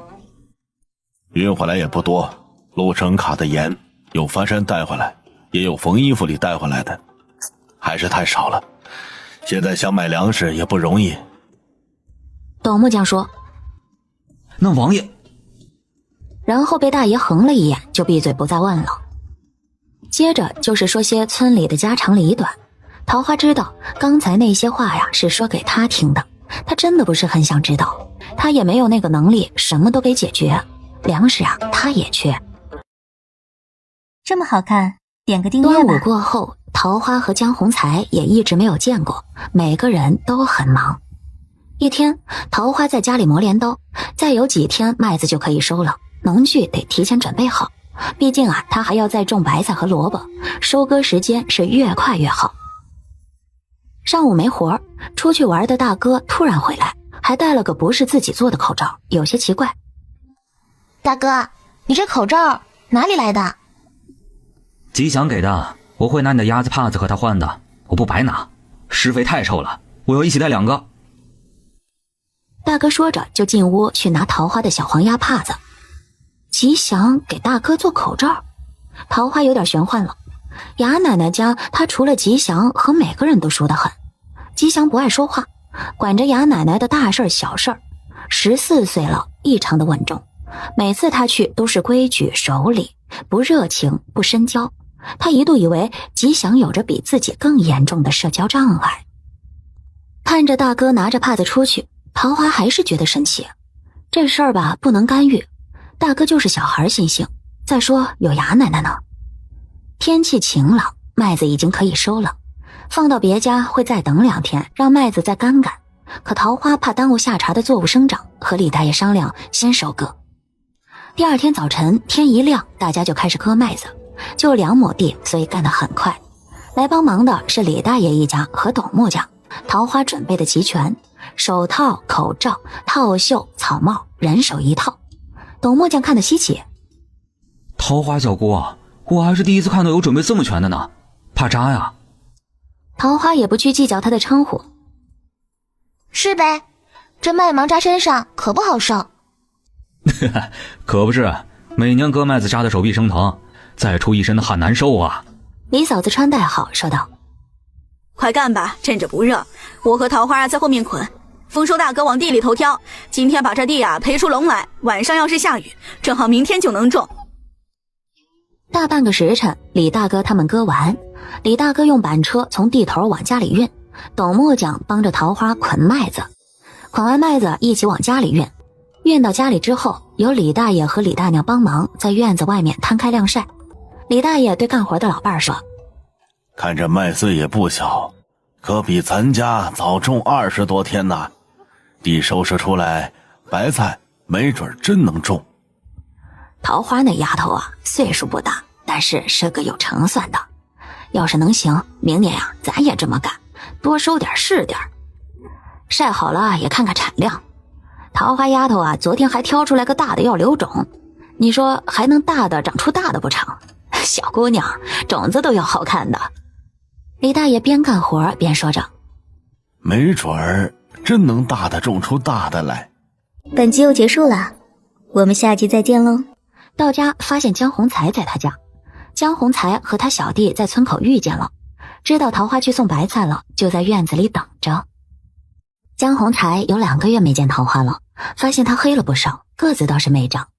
桃花看见他也很高兴，洪才哥，好久不见，今天你有口福，我要做好吃的。那我赶巧了，最近吃苦了吧？你怎么让李大哥送那么多麦子？我最近一直跟着主簿去各个村子，想来脱不开身。江洪才顺手接过桃花手里的篮子，说道，那还是挺看好你的，能坚持吗？各村的走可是很累的，你们那儿是不是叫体察民情？桃花说着就进屋拿米准备做饭，江洪才就跟在桃花后面。村子也不多，有的都是军属，也是军户，这些不归县衙管，咱们县衙也没有什么县令，都是主簿管，盘子我来拿。桃花把装好米的盘递过去，咱们这儿没有县令呀，这我还真不知道。江洪才转身又往外走，上个县令贪污被北静王送回去了，后来就乱了，也没有新的县令来。北静王不能直接安排个县令吗？江洪才找了个板凳坐在灶台附近，准备帮桃花烧火。这里是北静王的封地，王爷还有军权，所以这些地方管理就必须是朝廷安排。那主簿是看中洪才哥想培养你啊？我也不知道，我愿意只是挣点银钱补贴家用。江洪才看着桃花把米放进锅里，就帮他引火。你都会引火啦？他有点不好意思地说道，出去在外面都是我们自己准备吃食。你还小呢，先跟着学一学也是好事。小风族看着两人聊得开心，他插不上嘴，突然跑到两人中间，面对桃花，看到姐姐终于看他不说话了。姐，洪才哥带了条鱼，我放水缸里了。桃花感觉要坏事儿。哪个水缸？小风族小手一指家里吃水的水缸，说道：这里。桃花看看他，看看锅里的米，再看看缸，闭上眼睛深呼吸，说道：周风族。小家伙看着姐姐喊他大名，拔腿就跑。江洪才也有些不知所措。桃花看着他说道：你知道鱼在缸里？他点点头。我洗米的时候你不说，我忘了。我眼瞎，没看见鱼，我不气。我要吃饭包，我开心。这么好看，点个订阅吧。红才哥，我看你挺喜欢我做的咸菜的，我给你拿了2样，吃完了我再给你拿。江宏才想接着说，只要是你做的我都喜欢吃，可话到嘴边又咽了下去，从怀里拿出个大点的荷包给递了过去。又是送我的？江宏才点点头，没有开口。桃花打开荷包就乐了，这回里面放的是2只珠花，每只上面有2朵银桃花，和上次送的铃铛都能凑一套。谢谢红才哥，不过以后别送我银饰了，挺贵的。你要给雅秀姐多买些首饰。我姐有，每次县衙给我发的大半银钱都给我姐了，你还送了那么多麦子，要不你再给我几方你绣的帕子吧。江宏才说着就低下了头，他上次没经桃花同意就拿了帕子也是不妥，那帕子他也没用，好好的收了起来。红才哥还要那鸭子的？别的也行。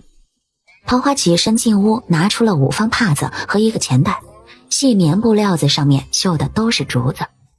江宏才接过，看到上面的竹子，眼眶微微发红。北境没有竹子，喜欢在庭院栽种竹子的父亲也杳无音讯。他深吸了口气，收回情绪。桃花，谢谢你，我很喜欢。抬头看看天色，说道：我要回去了，有时间我再来。桃花在家做了一个鞋面后，天气不那么热了，就叫上大哥一起出去再割2筐猪草。桃花割了个细一点的蒿草，递给小弟说：风族，你拿着这个挥着，有蚊子咬到身上该痒了。接过姐姐手里的蒿草，轻声地说了声谢谢，发现她的兴致不高，是在生姐姐的气吗？小弟摇摇头，伸手抱住了桃花的脖子。爹会给风族抓鱼，娘做的鱼好吃。姐姐，我们什么时候接他们回来？我想和他们说说话。我每天都跟大哥一起去和妹妹说话，我想爹娘了。桃花轻轻拍着小弟的后背，红了眼眶。姐姐要食言了，今年外面还是很乱，不能接爹娘回来了。姐姐没有做到，会讨厌姐姐吗？不会讨厌姐姐，姐姐很累，我要吃很多很多，长大给姐姐找长工。桃花被他逗笑了，松开了小弟，刮刮他的鼻子说：我还以为你要长大帮姐姐呢，原来是要给姐姐找长工啊。这么好看，点个订阅吧。次日一早，山杏来叫他出去捡蘑菇，桃花正在喂猪，说道：山杏，你等我会儿，马上好。我来，趁着他们吃，你扫出圈吧。说着，利索地把猪食倒进猪槽。桃花，你养的猪长得可真快啊，你咋不把猪放出去？这样1天3顿的喂多累啊。放出去？放哪儿啊？就是放出去让他们自己找吃的呀，都这么养的，满村跑，晚上再赶回来，这多省事儿。难怪那时候他要养猪，李大柱说要帮他赶猪，这么个喂法，猪能长肉就奇怪了。天天运动哪里还有膘？就得让猪多吃多睡不运动才会长肉。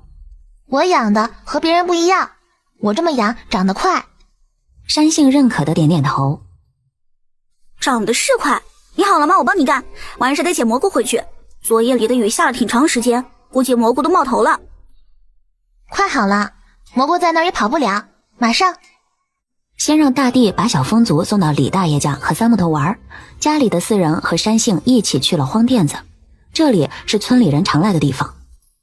桃花几人装满自己的背筐，也就不接着采了。山杏是在太阳升起来就回家了，因为韩嫂子不想他晒到。这么好看，点个订阅吧。妹子收拾的真快，我来揪点辣椒。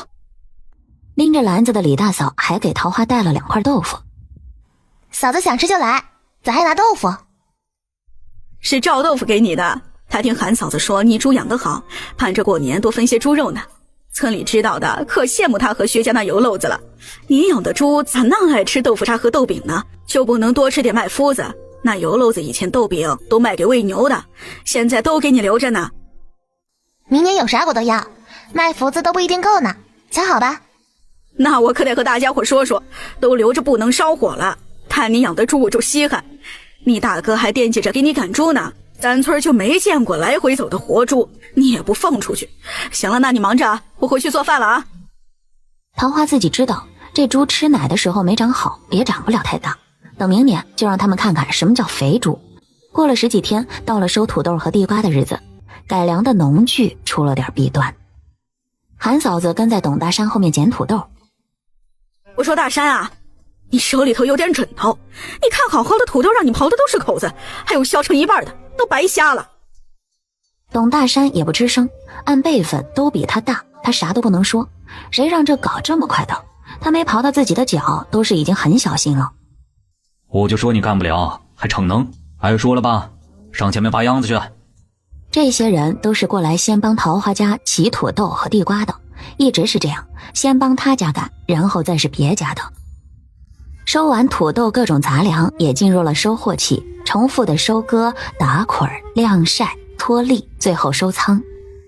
时间划过8月上旬，今日休息，吃完晚饭，收拾好碗筷后，江洪才敲开了江雅秀的门。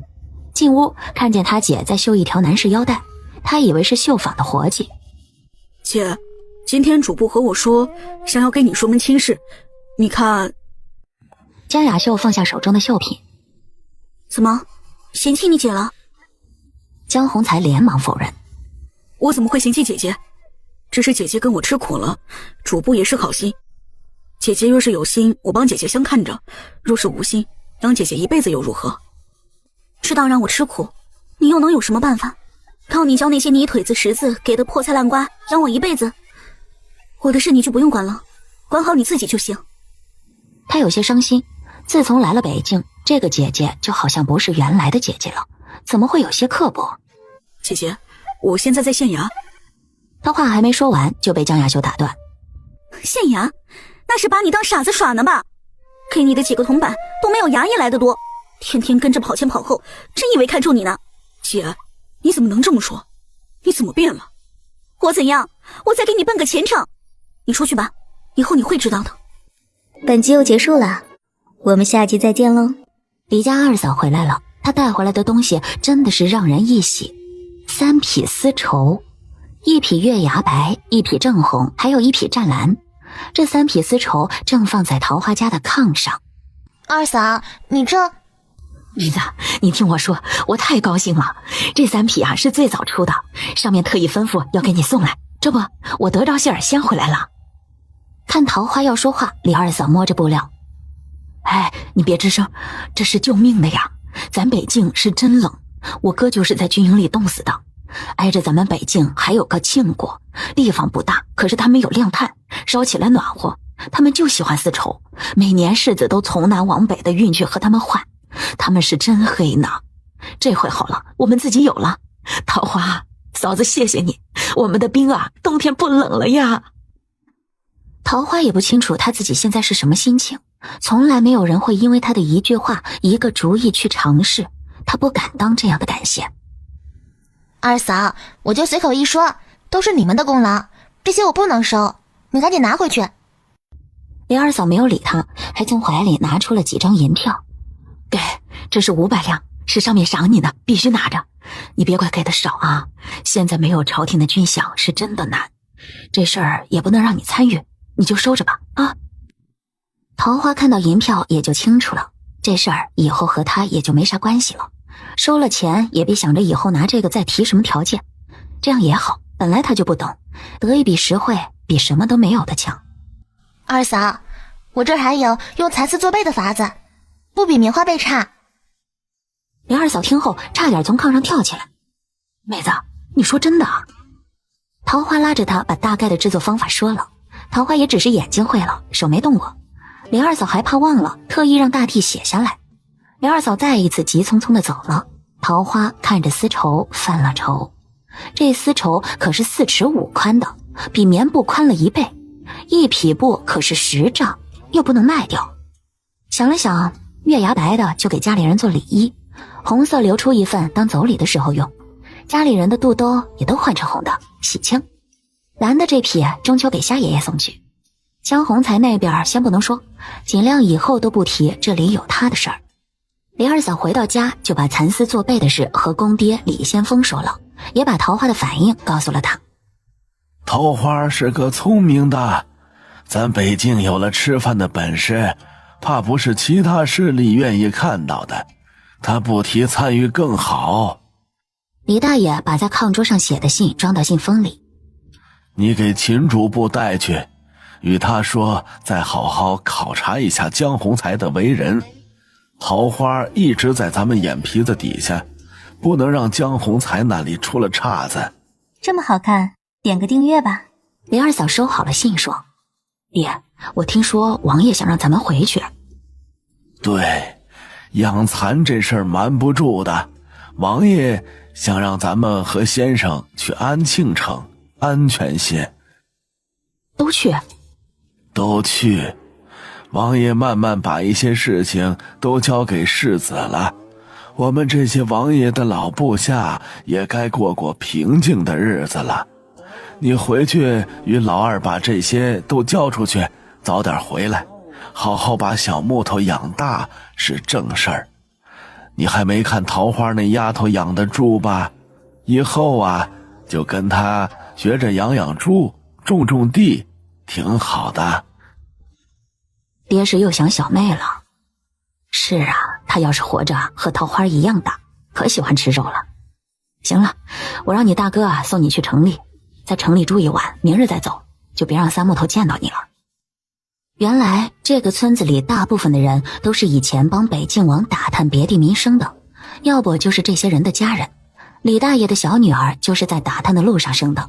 李大娘高龄产女，孩子本来就弱，4岁的时候一场风寒就没了。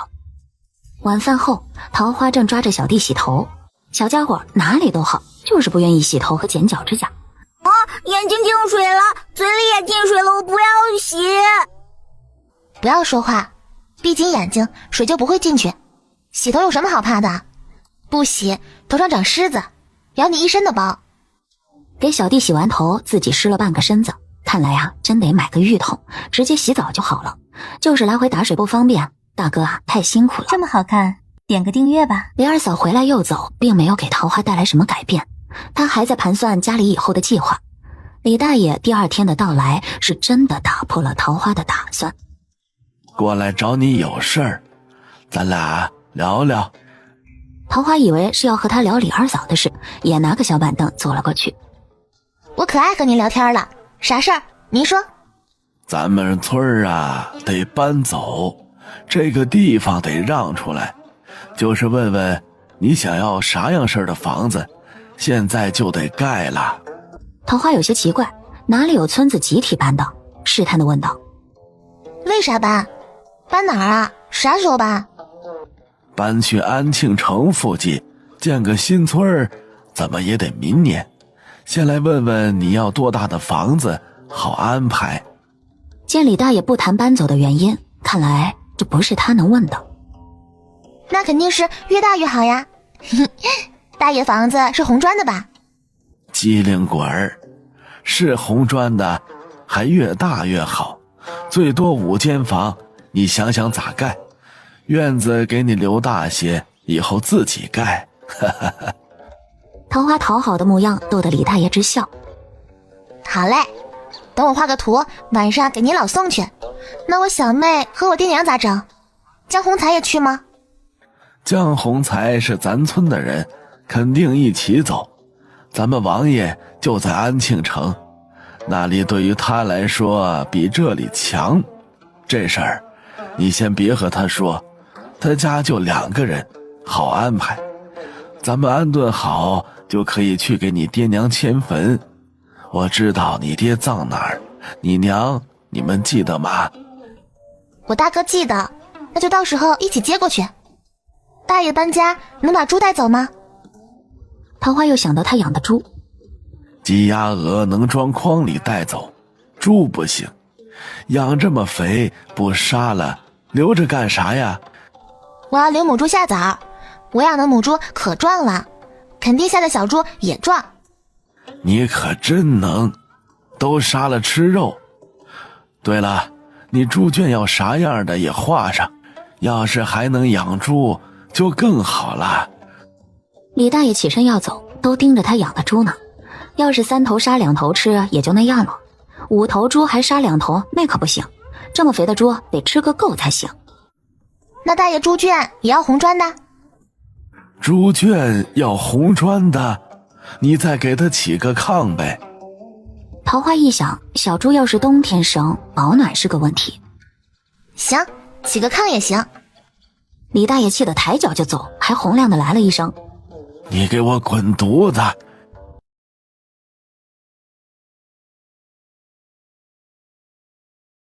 本集又结束了，我们下集再见喽。大哥，这是谁给你的呀？做的可真好。桃花拿过布老虎，仔细的看着。吉祥给的，我给他毛毛虫，他给我的布老虎。桃花，你别弄坏了。他把布老虎还给大哥，有点奇怪送的什么毛毛虫，就直接问了出来。就是你新做的毛毛虫。这可不得了，他是用的丝绸，他又做了一个红白相间的，红色的头，白色的大眼睛，还挺萌。他都不知道大哥把他送人了。桃花扶额，回礼都收了，送就送呗。大哥，以后你要送啥出去，要先和我说，有的是不能送人的。他得和大哥说清楚，别啥时候拿着家里的银票送人。你送都不和我说，我就给吉祥了，别人都没给。得，这还赖他自己了。和大哥约定好，以后都互不瞒着才作罢。再问他什么时候送的，在哪儿送的，大哥就不理桃花了。哎呀，真是哥大不由妹呀。第二日把图纸交给李大爷，又把要求和李大爷说。当李大爷看到厕所的炕要用红砖铺的时候，气得差点仰倒。大爷，不是用红砖砌，用泥坯就行，只是地面和坑得用红砖，弄个斜面。桃花想详细的和李大爷说一下他对厕所的改进，却被李大爷打断。这些到那你自己弄，房子都盖不过来，还给你盖茅房。也就是你，村里有的已经准备搬过去盖房了，你只要过去就有现成的住，还挺挑。李大爷觉得再和桃花相处一段日子啊，他也要天天拿个烟袋了。丫头，还有事儿？大爷，咱们过去不是现有的村子呀，那离城里是不是特别远啊？离着是有点远，是军营里的屯田。王爷把几个村子放到一起，咱们这些村子现在的田地以后就变成当地驻军的军田了，那里有山有水，比这里好。大爷你看啊，能不能帮我买匹马，配个马车，要是能买一对儿就更好了。行，我记下了，没事就走吧。你看看你这图纸，就你要求多，这猪住的快赶上人了。过这儿大山和你瘸子哥也过去，让他们给你盯着，有什么不明白的，我让他们问你去。这么好看，点个订阅吧。8月15，中秋节。吃过早饭，大哥就抱着蓝色的丝绸，一家人去了虾爷爷家。中秋节是3节2寿中的一节，再有就是端午节和年节。看到开门的是吉祥，最先说话的是大哥。吉祥，我来了。吉祥只是颔首表示有听到，就引着他们进屋。但桃花发现吉祥的耳朵尖有点红。大哥虽然稚弱孩童，长相也是很出色的，尤其是一双眼睛纯真无辜。进了屋里，他们给二老行礼。桃花是给二人各做了一套护膝和护腰，用的是羊皮。杨奶奶打着手语，你送的这个保暖很好，只是这绸布啊，你拿回去给家人做衣服，我们不缺这个。杨奶奶，这匹布可不是一般的布，这是咱们北境自己养蚕缫丝织出来的布，我也是借花献佛，赶着节礼给你们送过来。桃花拿了个椅子坐在杨奶奶旁边。哦，真的织出来了，你拿给我摸摸。虾爷爷听到这个有些激动，桃花赶紧把炕上的布往虾爷爷身边挪了挪，这一匹布可不轻。好啊，是个高兴的事儿。桃花，你出去找平安，让他去城里打点酒，再和李先锋说一声，中午来我这儿吃饭，你们几个也留下。杨奶奶打着手语示意他，你叫吉祥和平安一起去采买些食材，跟他说中午有课，他就知道了。桃花去后厨找吉祥的时候，就看到大哥手里拿着个装着炸野菜丸子的碗在吃，和吉祥聊的是有说有笑。看到他过来，吉祥有点不自在，听了桃花的话，就把炸丸子的活交给了梁婆子，出去找平安套车去锦城。大哥把碗里的丸子给桃花尝了一个，就不给了。桃花叫大哥和他一起去李家，别在厨房给梁婆子添乱。其实他是想问问大哥和吉祥的事儿。大哥，你和吉祥姐什么时候这么熟的？你们刚才说啥了？那么开心呀？他是真的好奇。吉祥不让说，我再给你一个丸子，你别问，你一问我就想说。大哥把丸子放到桃花嘴边，拿眼睛看着他，大有你不吃我就一直看着你的架势。桃花无奈的吃了，反正早晚会知道。要是吉祥真能成了他家的大嫂，他做梦都能笑醒。这么好看，点个订阅吧。过了中秋，也就正式进入秋收，各家先收的基本都是白菜和萝卜，也有种雪里红的，大部分都是冬储菜。李家大嫂，哎，你瞅瞅，这家伙这苞米棒子得有1尺长，哎呀妈呀，真好！可不是，桃花妹子岁数不大，这种地还是把好手呢。李大嫂很认同他的说法。嫂子，你知道不？周家妹子订婚的那个小童生。李大嫂一听江宏才的事儿，马上提起精神。春娟，你听着啥了？小童生不是一直跟着县里的主簿在忙吗？看给你急的，我没说完呢。有人看见他那个姐姐和过来收药材的老板一起在茶馆里喝茶，单独俩人。李大嫂一听不是江宏才，就放心不少。你说的就是租个铺子收药材的那个吧？听大嫂的意思，还有别的收药材的不成？王春娟一听里面好像还有她不知道的事儿，立马感兴趣了。我看你就不应该叫大白话，应该叫瞎打听。说点别的，别让桃花听到。人家的事儿咱也管不了。那江家姑娘岁数也不小了，自己脚上的泡是自己走出来的。李大嫂制止了王春娟的好奇心。那就不说了，我听说你公爹想以后跟着周家妹子养猪，有章程没？带我家一份呗。今年我都给卖福子了，等着过年分肉呢。你都是从哪儿听着的信儿啊？给你能的！我公爹要是整谁都拉不下，等到安庆城再说，着啥急啊？哪儿能不急呀？我家那小毛驴老吵着要吃肉，这眼巴前都能见到肉，吃到嘴了。心急吃不了热豆腐，先看看桃花妹子这些苞米能出多少吧。几个人用了不到1个时辰，就把玉米都堆在了院子的空地上，饭好了都不去吃，就想称称有多重。他们从附近邻居家借了秤，分批称号。王春娟是个脾气急的，看自己男人算得慢，就催了起来。蔫吧，你算的咋那么慢呢？快点整！赵嘉欣也不说话，算好后怕不稳妥，又算了第2遍，急得王春娟直拧他。桃花用心算出来了，可是他对结果不是很满意。大爷，你看看。赵嘉欣把算好的纸推给李大爷。1250斤，去了苞米瓤子和皮子，能剩个1000斤，晒干了少说能有个750斤。好啊，比咱们地里1亩多出100多斤，半年的口粮啊！这么好看，点个订阅吧。有一日起早，外面说话都能见哈气了，大家又来到桃花家帮他收村里最后的秋菜、白菜和萝卜。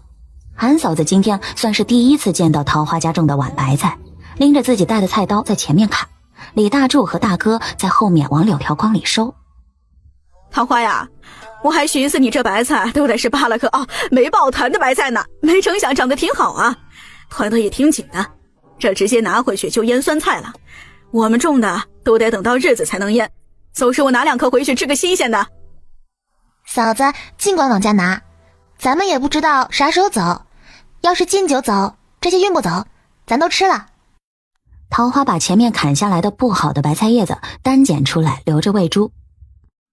还是2个桌子吃饭，上了饭桌，山杏就和桃花告状。桃花，你家的鹅怎么老牵我呢？可能你没有鹅缘。众人上桌吃饭，桃花依旧是坐在小孩堆里听着大人说话。韩嫂子说：“李大爷，下一批人啥时候走？这回我得跟着。我那养的鸡不少，太冷了，我怕在道上死了。桃花，你家的鸡我到时候也给你带上，等你们去了再分回去。”桃花点头表示知道。李大爷说：“地都收完了，陆续就可以搬了，尽量少带东西。搬运的马车不多，路上啊，少说得走半个月呢。粮食要是运不了，就和安庆城那边换。”桃花其实也想现在走，天气越来越冷，路上太遭罪了。大爷，那我家能走吗？桃花提问。你家最后走，你忘了你的猪还能再长2个月呢，还有你院里收那1亩地的苞米得晾干带走。李大爷回答。好吧，其实猪提前杀也行啊，就是小点儿，玉米棒也可以直接拉走，也不多，可他不敢说。吃完午饭就都回去休息了。桃花这回啊就准备腌一缸酸菜，下午把晒在外面去水汽的白菜翻个面，就一大家人去了红砖房。得知虾爷爷他们也在准备搬家，双胞胎有些小小的兴奋，感觉要放长假了，然后就被喜乐拿过来的一摞书镇住了。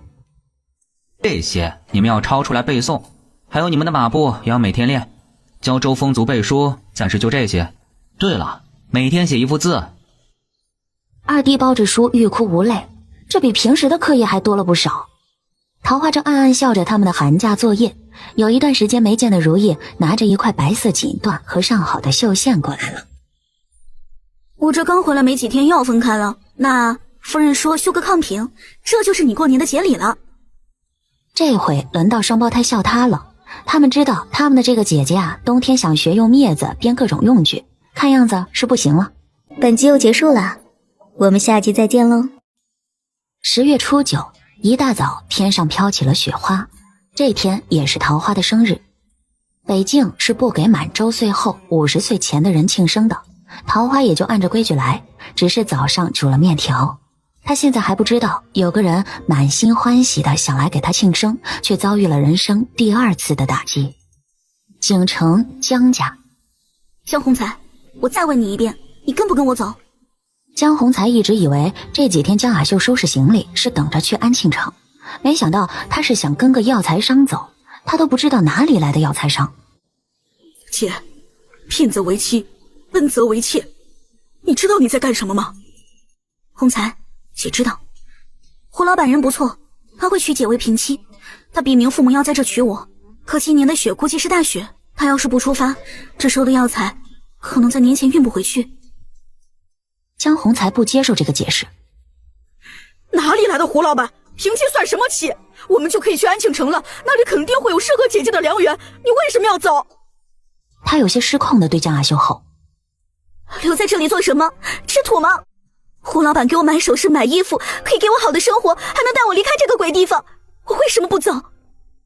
江雅秀流着泪看着弟弟，他有预感弟弟不会跟他离开。你走了，那我呢？你不等娘了吗？江雅秀擦了把眼泪。你和我一起走，胡老板说会给你开个书肆，等有新地登基他助你科考。你不是孩子了，怎么还能天真的以为父亲和母亲还活着呢？江宏才再也控制不住眼泪，夺眶而出。你就为了首饰衣服好的生活就不要弟弟了吗？我想要你过得好，我跟着亲主簿什么都学，就希望他能多看重我一些。我鞋底都走穿了好几双，我再努力。江宏才哽咽的说不下去，他不知道要怎么办。跟姐走吧，你就不用做这些了，等姐嫁了我们会过得很好。说着找出个荷包，你看，这是胡老板给我的银票，有300两，他有钱，他能养我们。江宏才真的想一巴掌打醒他，有好好的日子不过，为什么要寄人篱下？江宏才的默不作声让江雅秀有些慌张。胡老板没有儿子，我只要给他生个儿子，我就能够站稳脚跟。江宏才抬手制止他再说下去。你走吧，带着你的银子去过好日子吧，弟弟祝你心想事成。此时外面传来了敲门声，是催促他们出发的。江宏才出了江雅秀的屋子，回到自己的房间，关紧房门，咬牙哭泣。这么好看，点个订阅吧。江雅秀出了房门，看着泥房泥墙，阴沉沉的天空，还有吹着脸疼的冷风。她想，她没有做错，她的选择是对的。洪才，你当真不和我走？姐姐不会害你，这里是没有出头之日的，你不和我走会后悔的。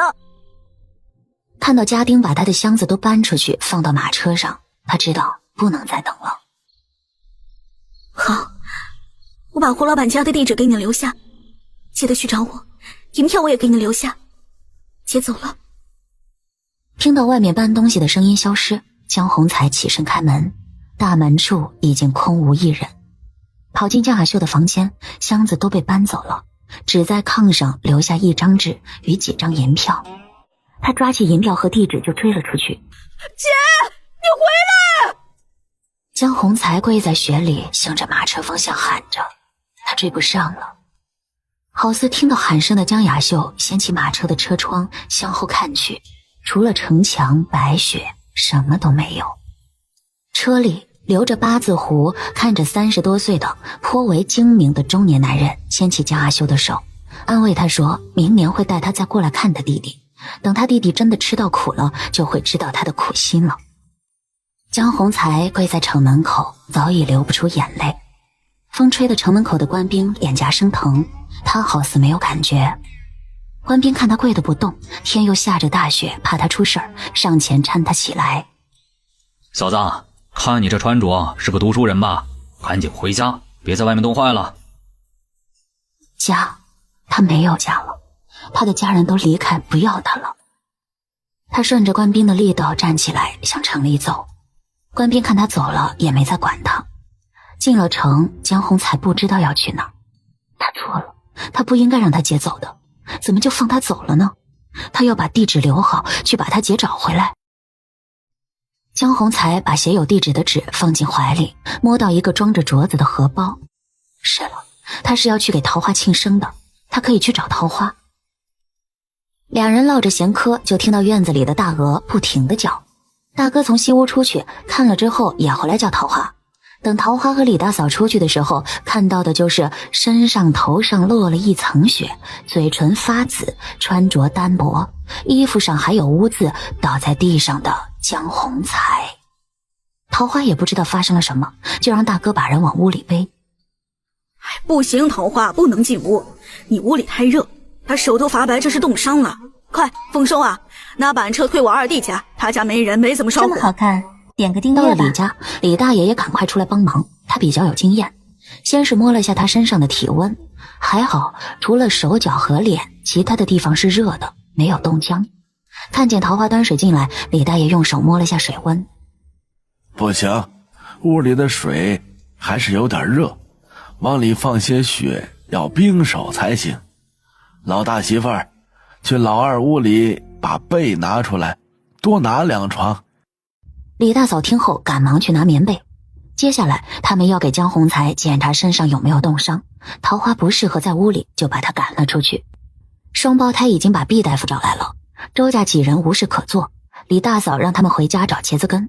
茄子根煮水治冻伤，一日最少洗3遍，直到好为止，需要的量不少。桃花，桃花，桃花！回去的路上，大哥有些吓到了，不停地叫着妹妹的名字。桃花牵着他的手给他安慰，把大哥送进屋里，他又转身出去。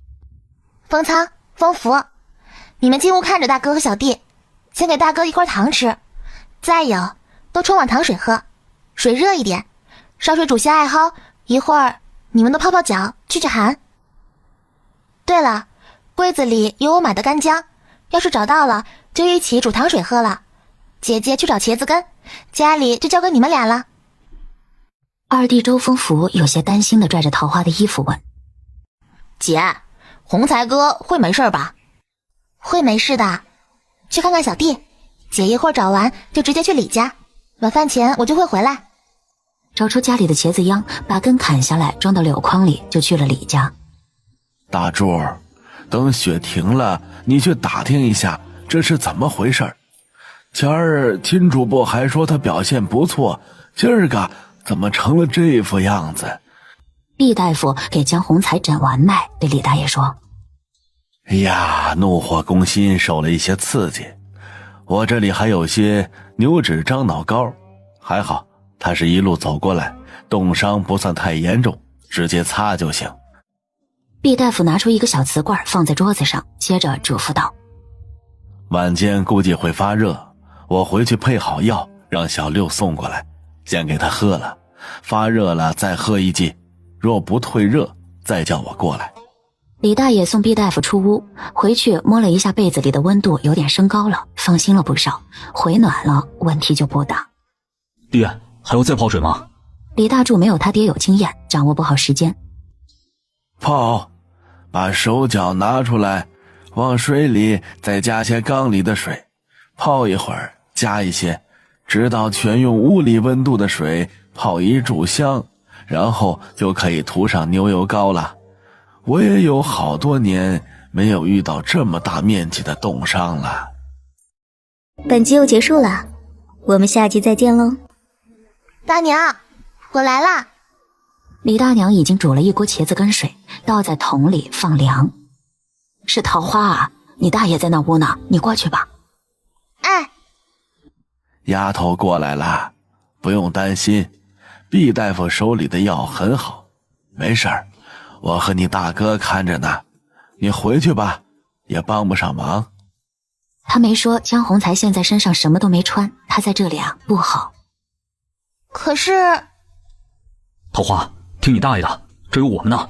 爹，你也回去暖和暖和，我在这儿看着。走吧，丫头。李大爷起身带桃花出屋，屋子里没有烧火，待时间长了该受寒了。在大爷家你就放心，等他醒了再来看，快回去啊，雪大了不好走。看着桃花离开，李大爷也回了屋。桃花除了回家等消息别无他法。听到院里的大鹅叫，桃花知道是来人了。你养的这几个鹅呀，是挺看家的哈。李大嫂在门口跺了跺脚底的雪，就进了屋，看到周家几个孩子都是蔫蔫的。江洪才醒了，昨晚发了点高烧，现在好了，就手脚冻坏了，毕大夫给看了，没有破皮，没大事儿。今天早上你大哥……李大嫂把打听到的事情告诉了桃花。我们的意思是，这几天你们先别过去，让他自己缓缓。大嫂，现在我知道他为什么这样，我更应该去看他。他倒在我家门口，就是来找我们的。我拿点东西就去。江洪才看到桃花进屋的时候，眼睛就有点发红。等屋里就剩2个人的时候，彼此都没有说话。桃花端起炕桌上的碗，接着喂给江洪才。喝着粥的江洪才眼泪不自觉地往下流，看到桃花他就觉得委屈，他明明那么努力。桃花假装没有看到他的眼泪，给他擦了嘴角，把拿过来的东西给江洪才看。这个棉鞋是我这2天赶出来的，听李大爷说今年的雪大，我就加厚了鞋底。手套我是用羊皮做的，你看除了大拇指，其他4指是一起的，特别暖和。还有这个护膝。桃花听着江洪才压抑的哭声，也红了眼眶。哭出来就好，伤心都是一时的，这世道要努力活着去解决问题。江洪才哭累了就睡了。咋样啊？李大娘问。睡着了，应该没事了，麻烦大娘一家了。哎呀，麻烦啥？就是不认识的人也得管。就是这孩子啊，也真是不容易，一个读书人赶上这么个年月。唉，李大娘也可怜这个孩子。这么好看，点个订阅吧。他自从可以活动开始，基本一整天都在桃花家。本来话就不多的人变得更加沉默，除了看看书以外，就是跟着桃花扫雪、喂猪、做饭。除了桃花顾忌他没好的手以外，凡是他能干的活都会帮忙。江洪才是怕的，他怕再一个不注意，桃花也会离他而去。洪才哥，咱们出去堆雪人啊。江洪才点点头，把书端正的放好。一说玩，你们比谁都快。先说好，洪才哥手冷脚冷就要进屋，风族出汗了，你也要进屋，知道吗？姐，堆雪人是啥呀？真笨，就是用雪堆个人呗。二哥，你说谁笨呢？你笨。周风福一听就要往周风仓的身上扑，然后就被大哥抓住了命运的后脖领子。桃花笑得眉眼弯弯，家里这双胞胎啊，不知什么时候开始经常掐架。大哥嘴笨不会劝，后来就谁往前扑就抓谁，要是打一起了就一手一个。院子里有一个大的雪堆，桃花就教双胞胎去园子里滚雪球做雪人的头，俩人合作倒是默契，一个双手叉腰的小雪人就成了。小风族开心坏了，在原来的家乡没有过这么大的雪，也没这么玩过雪。江宏才找了石头回来了，要接过桃花手里的板锹。你手没好呢，你别弄，感觉不舒服马上进屋，弄不好会留印子的。桃花停下手里的动作看他，江宏才用手拍拍雪堆，看着桃花。我知道了，不舒服会进屋的。他们在院子里时间也不短了，就进屋了。江宏才站在灶台旁边，低头看着桃花，伸手从怀里拿出一个荷包递给了他。桃花打开荷包，里面是一个银质的细枝桃花镯。真好看，谢谢宏才哥。桃花有点肉热的小脸上笑起来，左边有一个小梨窝，很好看。他就是想看他笑，所以才把一套分着送。江宏才还是把自己的决定告诉了桃花。桃花，等春天了，我要去找我姐，我要知道她过得好不好，我会回来的。那你和大哥一起走吧，明年李大爷说会帮我们把爹娘接回来。你……砰的一声开门声打断了桃花的话，探头往门口一看，只见双胞胎头顶冒着热气的进了屋。姐，回来啦，洗手洗脸，进屋背书吧。我给你俩烤地瓜呢。这么好看，点个订阅吧。腊月初6，宜开工，桃花家杀猪。女人有的带了孩子进屋，也有的去院外的。双胞胎也被李大嫂带了进来。桃花有些奇怪，这杀猪都是男人的事儿，8岁以下的孩子和女人是不能上前的，免得冲撞神灵。大嫂还信这个？桃花可是见识过他追着俩木头打的样子，那就是出笼的猛虎。这不是咱们村第一次杀自己养的猪吗？这还都这么大，有个好彩头。你听，开始了。此时外面的猪开始嚎叫，真的是震撼心灵啊。没过多大会儿，外面就没声了，然后就是爆竹声，接着屋里的女人就呼啦啦的出去了。桃花也跟着出去看个究竟。咦，宏才哥这是用炭条写的呀，咋没用毛笔？桃花看在纸上的记录不是很清楚的字迹，问道：姐，你是傻了吗？笔墨会冻住，怎么写？这个二弟自从玩雪回来，那嘴下就开始对他绝不留情。哼！外面冷，你去屋里待一会儿再出来。江宏才看到桃花的脸冻得通红，有点心疼。没事儿，我爱看热闹。桃花看村民把分割好的肉一块块摆到席子上，等着冻住。江宏才他们轮流记录数量、部位和斤数。外面太冷，若不换人记录啊，手都会被冻坏。真的是太冷了。桃花想要的羊毛一直没有买到，看来啊，得自己养羊了。排除猪的大小肠先用热水冲洗，接着是草木灰，最后是用一点点碱。桃花闻着洗完的下水味道还是很大，又拿了面粉和盐再洗一遍。哎呦，桃花，你这洗个下水也太糟践好东西了呀！咱们都是大老粗，哪用得着洗这么干净？吃不出屎味儿就行了。也就是逗着桃花玩，谁还能真嫌吃进肚子里的干净啊？婶子们可别拿我们桃花打趣了，小心一会儿不让你们吃肉。李大嫂也过来凑热闹。有这么干净的肠子，不吃肉也行呢。实在馋得慌，那我就去找江童生去要。看着婶子们聊着聊着就要歪楼，赶紧撤离。这些上了年纪的妇人真是嘴上荤素不忌。热热闹闹的吃完饭就开始分肉。桃花突然觉得有点像前世姥姥给她讲的生产队过年分肉。这肉真肥呀，张家的，你家还买不？排队中的嫂子问前边的妇人：咋不买？多少年都遇不上，要是年年都能吃，可就妥了。这么好看，点个订阅吧。进了屋，李大爷从皮袄里拿出一个布口袋，往炕上一倒，铜钱碎银子居多，铺了一堆，又拿出几张纸，上面都是炭笔，交给江洪才让他誊写出来。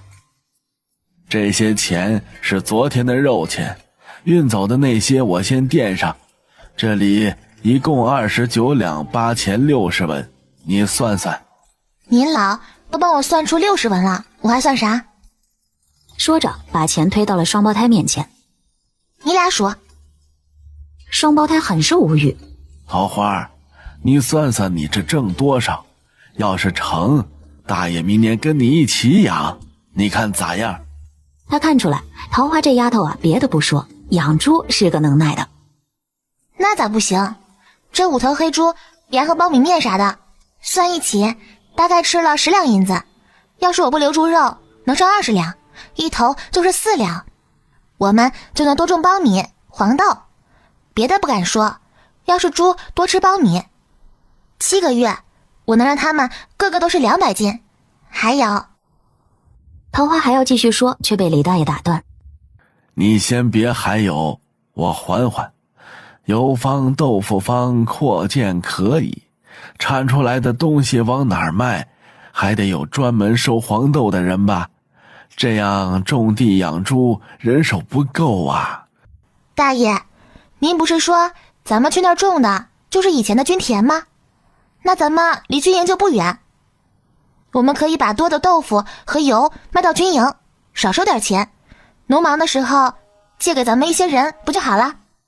李大爷长呼了一口气说道。你可真敢想啊。不行，咱们都是军属，是为将士干活的，怎么能让将士帮咱们种田呢？大爷，军民鱼水情啊，这地种得多收得多，将士也能吃饱不是？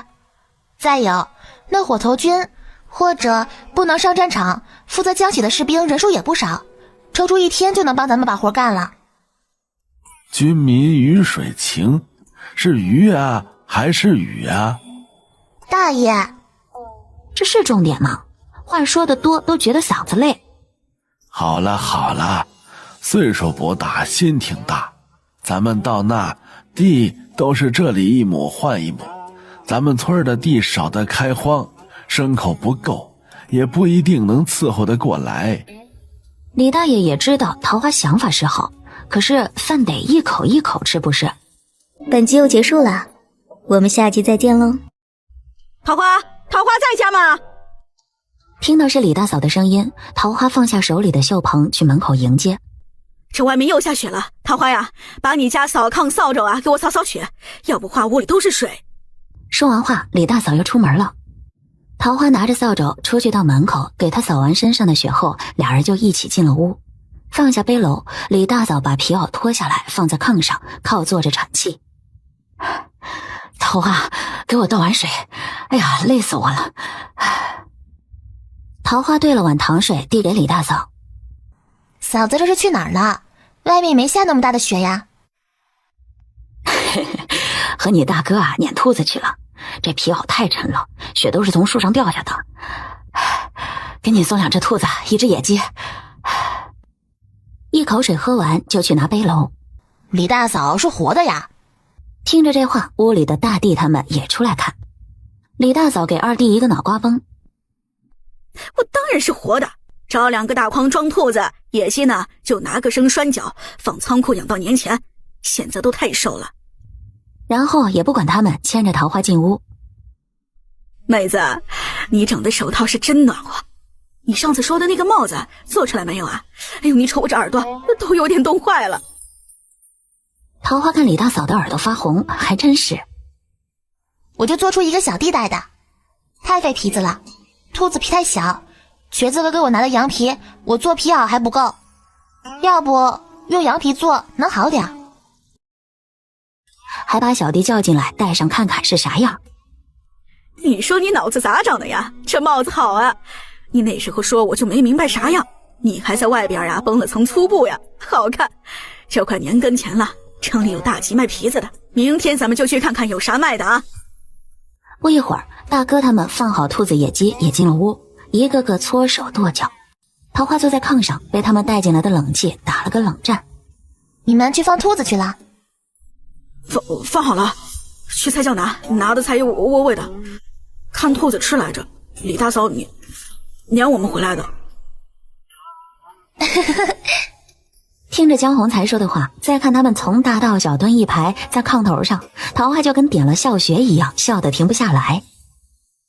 江宏才被他笑得脸直红，小弟知道笑的是自己，直接把桃花扑倒在炕上捂他的嘴。桃花把小弟箍紧说道：太好笑了，我能笑1年。这么好看，点个订阅吧。腊月30，除夕。早上起来去路上面向南方上香祭拜，回去吃了白粥和咸菜当早餐，留着肚子下晌午饭。上午桃花就开始忙起来，半夜守岁要吃顿饺子，桃花就决定年夜饭早点吃，免得晚上积食。桃花拟了10个菜：熏鸡、手抓羊排、大鹅炖粉条、酱炖鱼、炖四白、爆炒大小肠、酸菜扣肉、花生黄瓜腱、清炒萝卜丝和凉拌白菜。末时末，桃花家就开饭了。村子里已经有爆竹声，说明他家不是第一个吃的。在北京是吃饭前要放爆竹。家里几人都不喝酒，桃花就泡了干的山楂水，真是怕他们积食啊。这里可没有什么消食片。江宏才举起山楂水敬了桃花一杯。辛苦了，谢谢你。说完眼眶微红，喝光了杯中的水。桃花也学他喝光了杯中的水，然后对着他一笑。不用谢。大弟反应很快，也拿起水杯。谢谢姐姐。埋头苦吃的几人也非常不齐地说着谢谢姐姐和谢谢桃花。桃花看着他们把一大半的菜都吃了，他觉得这就是对他最大的感谢了。晚上守岁无事可做，桃花就拿出了2副扑克牌。桃花教他们打的是最简单的打娘娘，这里可不能这么说，他就起名叫打贪官，输的人就是贪官，赢的人就是钦差大人。贪官是要受到钦差的惩罚，就是在脸上用毛笔画画。第一轮桃花赢，大哥输。大哥认识一些字，会比大小，不过还没懂其中的规则。桃花给他画了个黑鼻头。桃花连赢3把，大哥输2把，二弟输1把，小弟不参与。等第4把开始，就是桃花输，就连大哥都在他脸上画了个叉，这怎么能忍？他拿出来的游戏他必须赢。直到又听到了爆竹声，才知道快到子时了。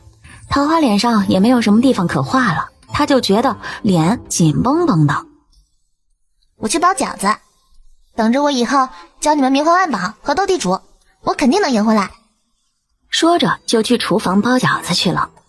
等他出去，屋里几个人都捂着嘴笑得停不下来。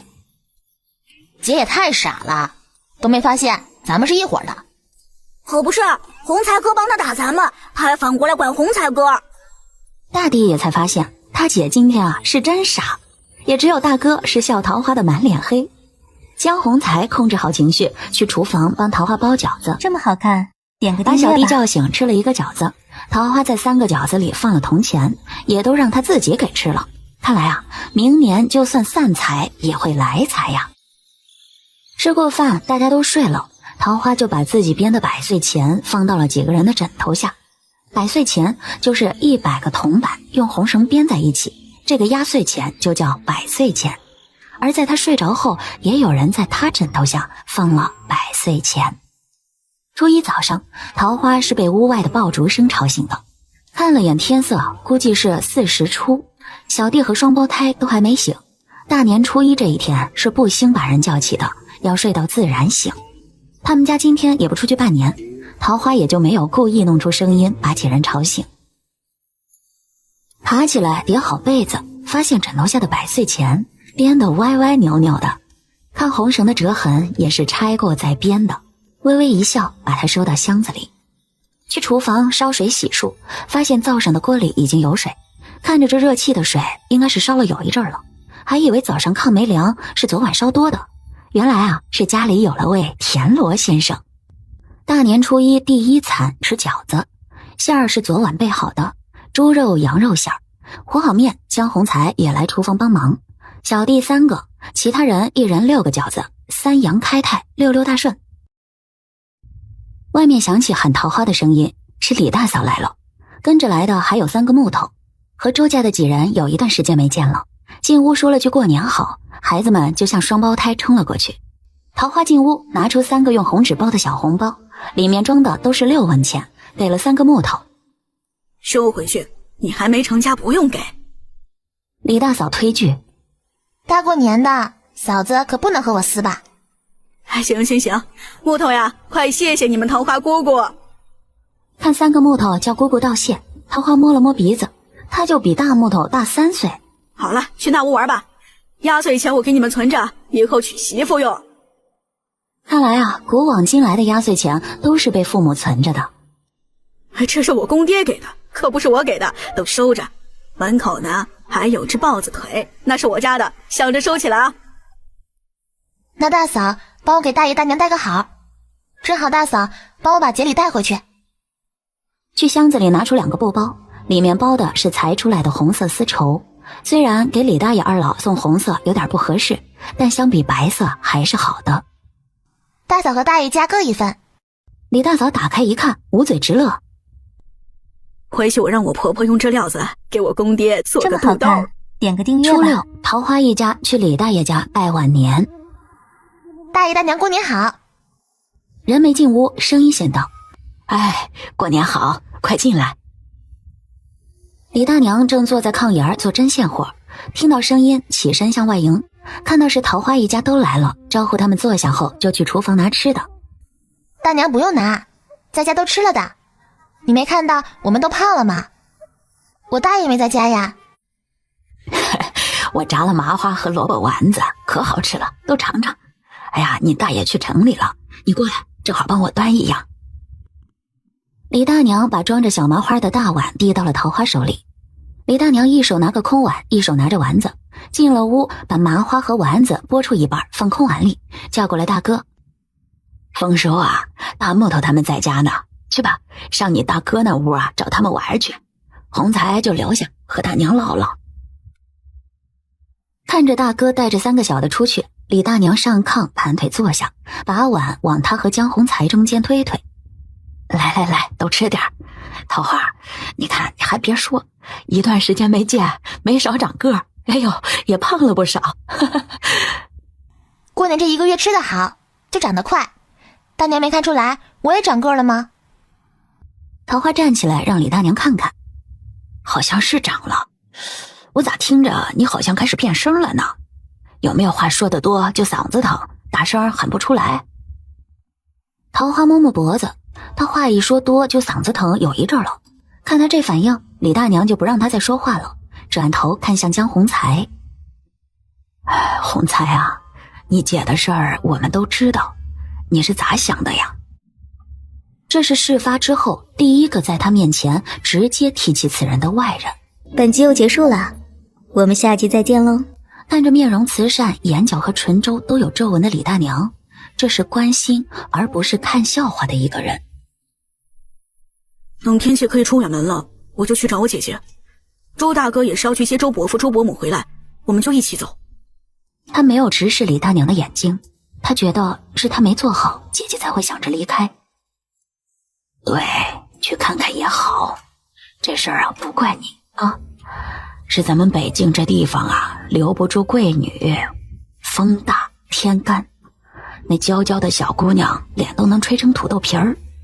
就算我们啊也希望把女儿嫁到富庶的地方。你姐呢只不过说想过好日子而已，早晚是要嫁人的，你只要站起来做你姐的靠山，就无人敢欺她。这世上啊没有两全事儿。吃，你看都长肉了，就你没长。桃花在家不让你吃饭啊？李大娘开了个玩笑，看着他低头接过，也没再说其他。开门声响起，是李大爷回来了。桃花和江红才立马站起来。大爷过年好。好好好，1个月没瞅着你，好像长个了。红才，坐下，不用站着。大爷咋这么早去城里了？破5就出门，看来是有急事儿。啥你都打听，这不是想要马吗？今天开市出来的多，我去看看。辛苦大爷了。那有马吗？没有，城里的马早就被九王爷盯着的人买走了，马驹子都没有。在李大爷家坐了一会儿，大哥几个也给李大爷拜完年后就回家了。这么好看，点个订阅吧。正月15元宵节，桃花去城里买现成的元宵，她不太爱吃煮的，就炸了一半蒸了一半。本来炸的吃时就香，元宵本身就是甜的，就更好吃一些。元宵又新鲜又好吃，小弟再一次积食，这回倒没那么难受，不过也不吃催吐的药。我好不容易吃进去的，我才不要吐出来呢！吃了药只能喝白粥，我不要。你个熊孩子，看下回还偷着吃不？我都藏柜子里面，也能让你找出来。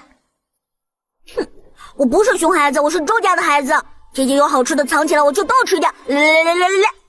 小风族还吐着舌头冲着他姐做鬼脸。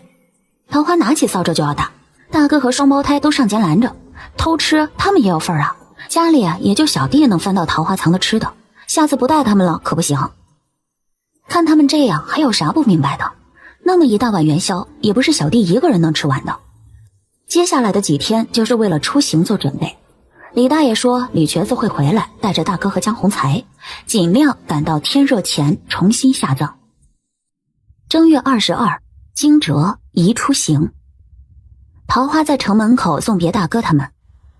大哥，要听瘸子哥的话，等你回来我给你做熏鸡吃。大哥双手放在桃花的双颊上，用力向里一挤，嘿嘿一笑。桃花高兴，我去接爹娘，回来接小妹，你要乖。桃花泪湿了眼眶。我会乖，你也要乖乖的，知道吗？小弟在旁边抓着大哥的裤腿说：大哥抱。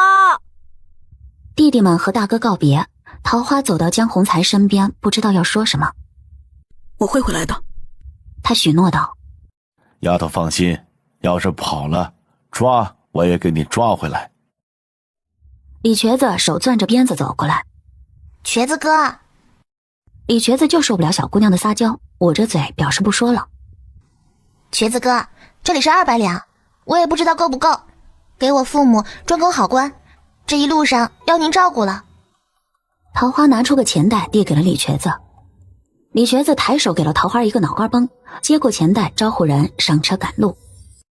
这么好看，点个订阅吧。大哥他们是在城门口顺着官道向南行，桃花则是进城出北门向北走。桃花呀，你这垫子里放的啥呀？摸着不像棉花呀。李大嫂摸着手感不对，问桃花：鹅绒太少了，我就在上面铺了薄薄一层。大嫂也摸出来了。那可不，我把手放一会儿就热了，还软和，你还真能想。今年要是再能遇到鸭子和鹅，我多养点。大爷可说那地有水呢，有水就好养得多。小弟听到养鹅，就把手从被子里伸出来。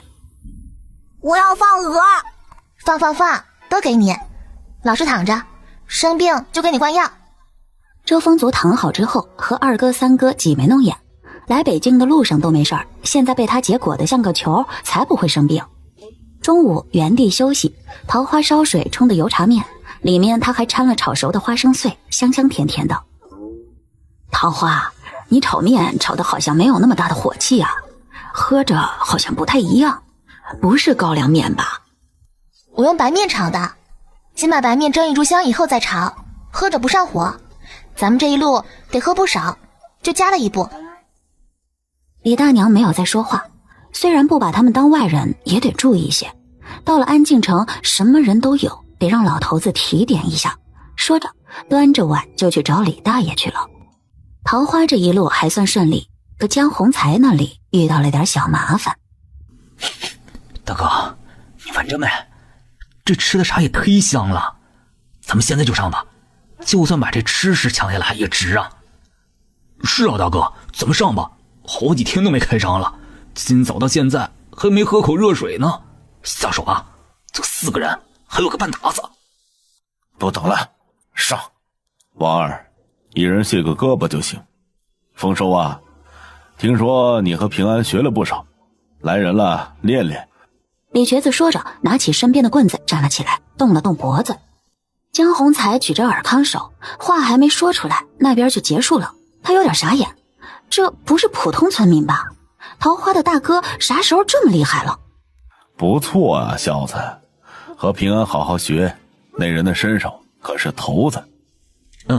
平安哥厉害，回去不能说啊，桃花不让打架。说完还特意看了下江宏才。江宏才咽了下口水，点头答应不说。吓着了，现在已经比较好了，没有大批的流民了。没有，我们来北京的时候也不太平。他只是没想到周大哥学了这么好的身手，好似周围的人都在他不知道的时候发生着变化，只有他还是原来的样子。他开始了自我怀疑。这么好看，点个订阅吧。桃花他们一共用了17天到了安庆城，一路上官道上的雪被往来的车辆都压出了车辙，如果不是这样，他们可能还要在路上再耽搁几天。我和二柱子在这等3天了，要不咋能这么巧？娘，这一路遭罪了吧？不遭罪，这比以前在外边走好多了。你看我们戴的这个帽子手套一点都不冷，口罩一戴脸都冻不着。李大娘给她二儿媳妇展示身上的装备，还说呢，刚才要不是看大哥赶车啊，差点没找着你们。这又是桃花妹子的主意吧？就她主意多。桃花还支着耳朵听呢，没2句话又转到自己身上了。在路上，李二嫂说了大致情况，他们村的去得早，房子年前就盖得差不多了，各村有一个村长，还是各管各的。跟你们说，一村啊是原来在这里种军田的，都是流放过来的，可惨了。你们这帮小的啊，少往那边去，知道不？李二嫂严肃地说。这里有说道。李大娘见识多，听出了这里有事儿。哎呀，都是不安分的，搅得以前的军属村啊鸡飞狗跳的。军属村都随军走了，就把他们留下挨着咱们，顺便也看着他们。转了一圈，他知道这个房子啊是用了新的，突然心情澎湃了，他一定要和村民一起挣钱吃肉。桃花姑，房子满意不？多谢董大木匠，真是太满意了。哎呦，不敢当谢，让我多蹭几顿饭就好。哎呀呀，要的要的，随时恭候。哎，是不是你教桃花行的这些乱七八糟的礼？小心夫人知道了，让平安揍你。二嫂，是他先这样的，你没看见，咋赖我？桃花姑，你说是我教的不？再回头，哪还有桃花的影子？他带着弟弟去卸东西去了。本集又结束了，我们下集再见喽。江宏才一伙人也到了江雅秀留下的地址。江宏才特意梳洗整理了一番，有些紧张的上前敲开了朱色的大门。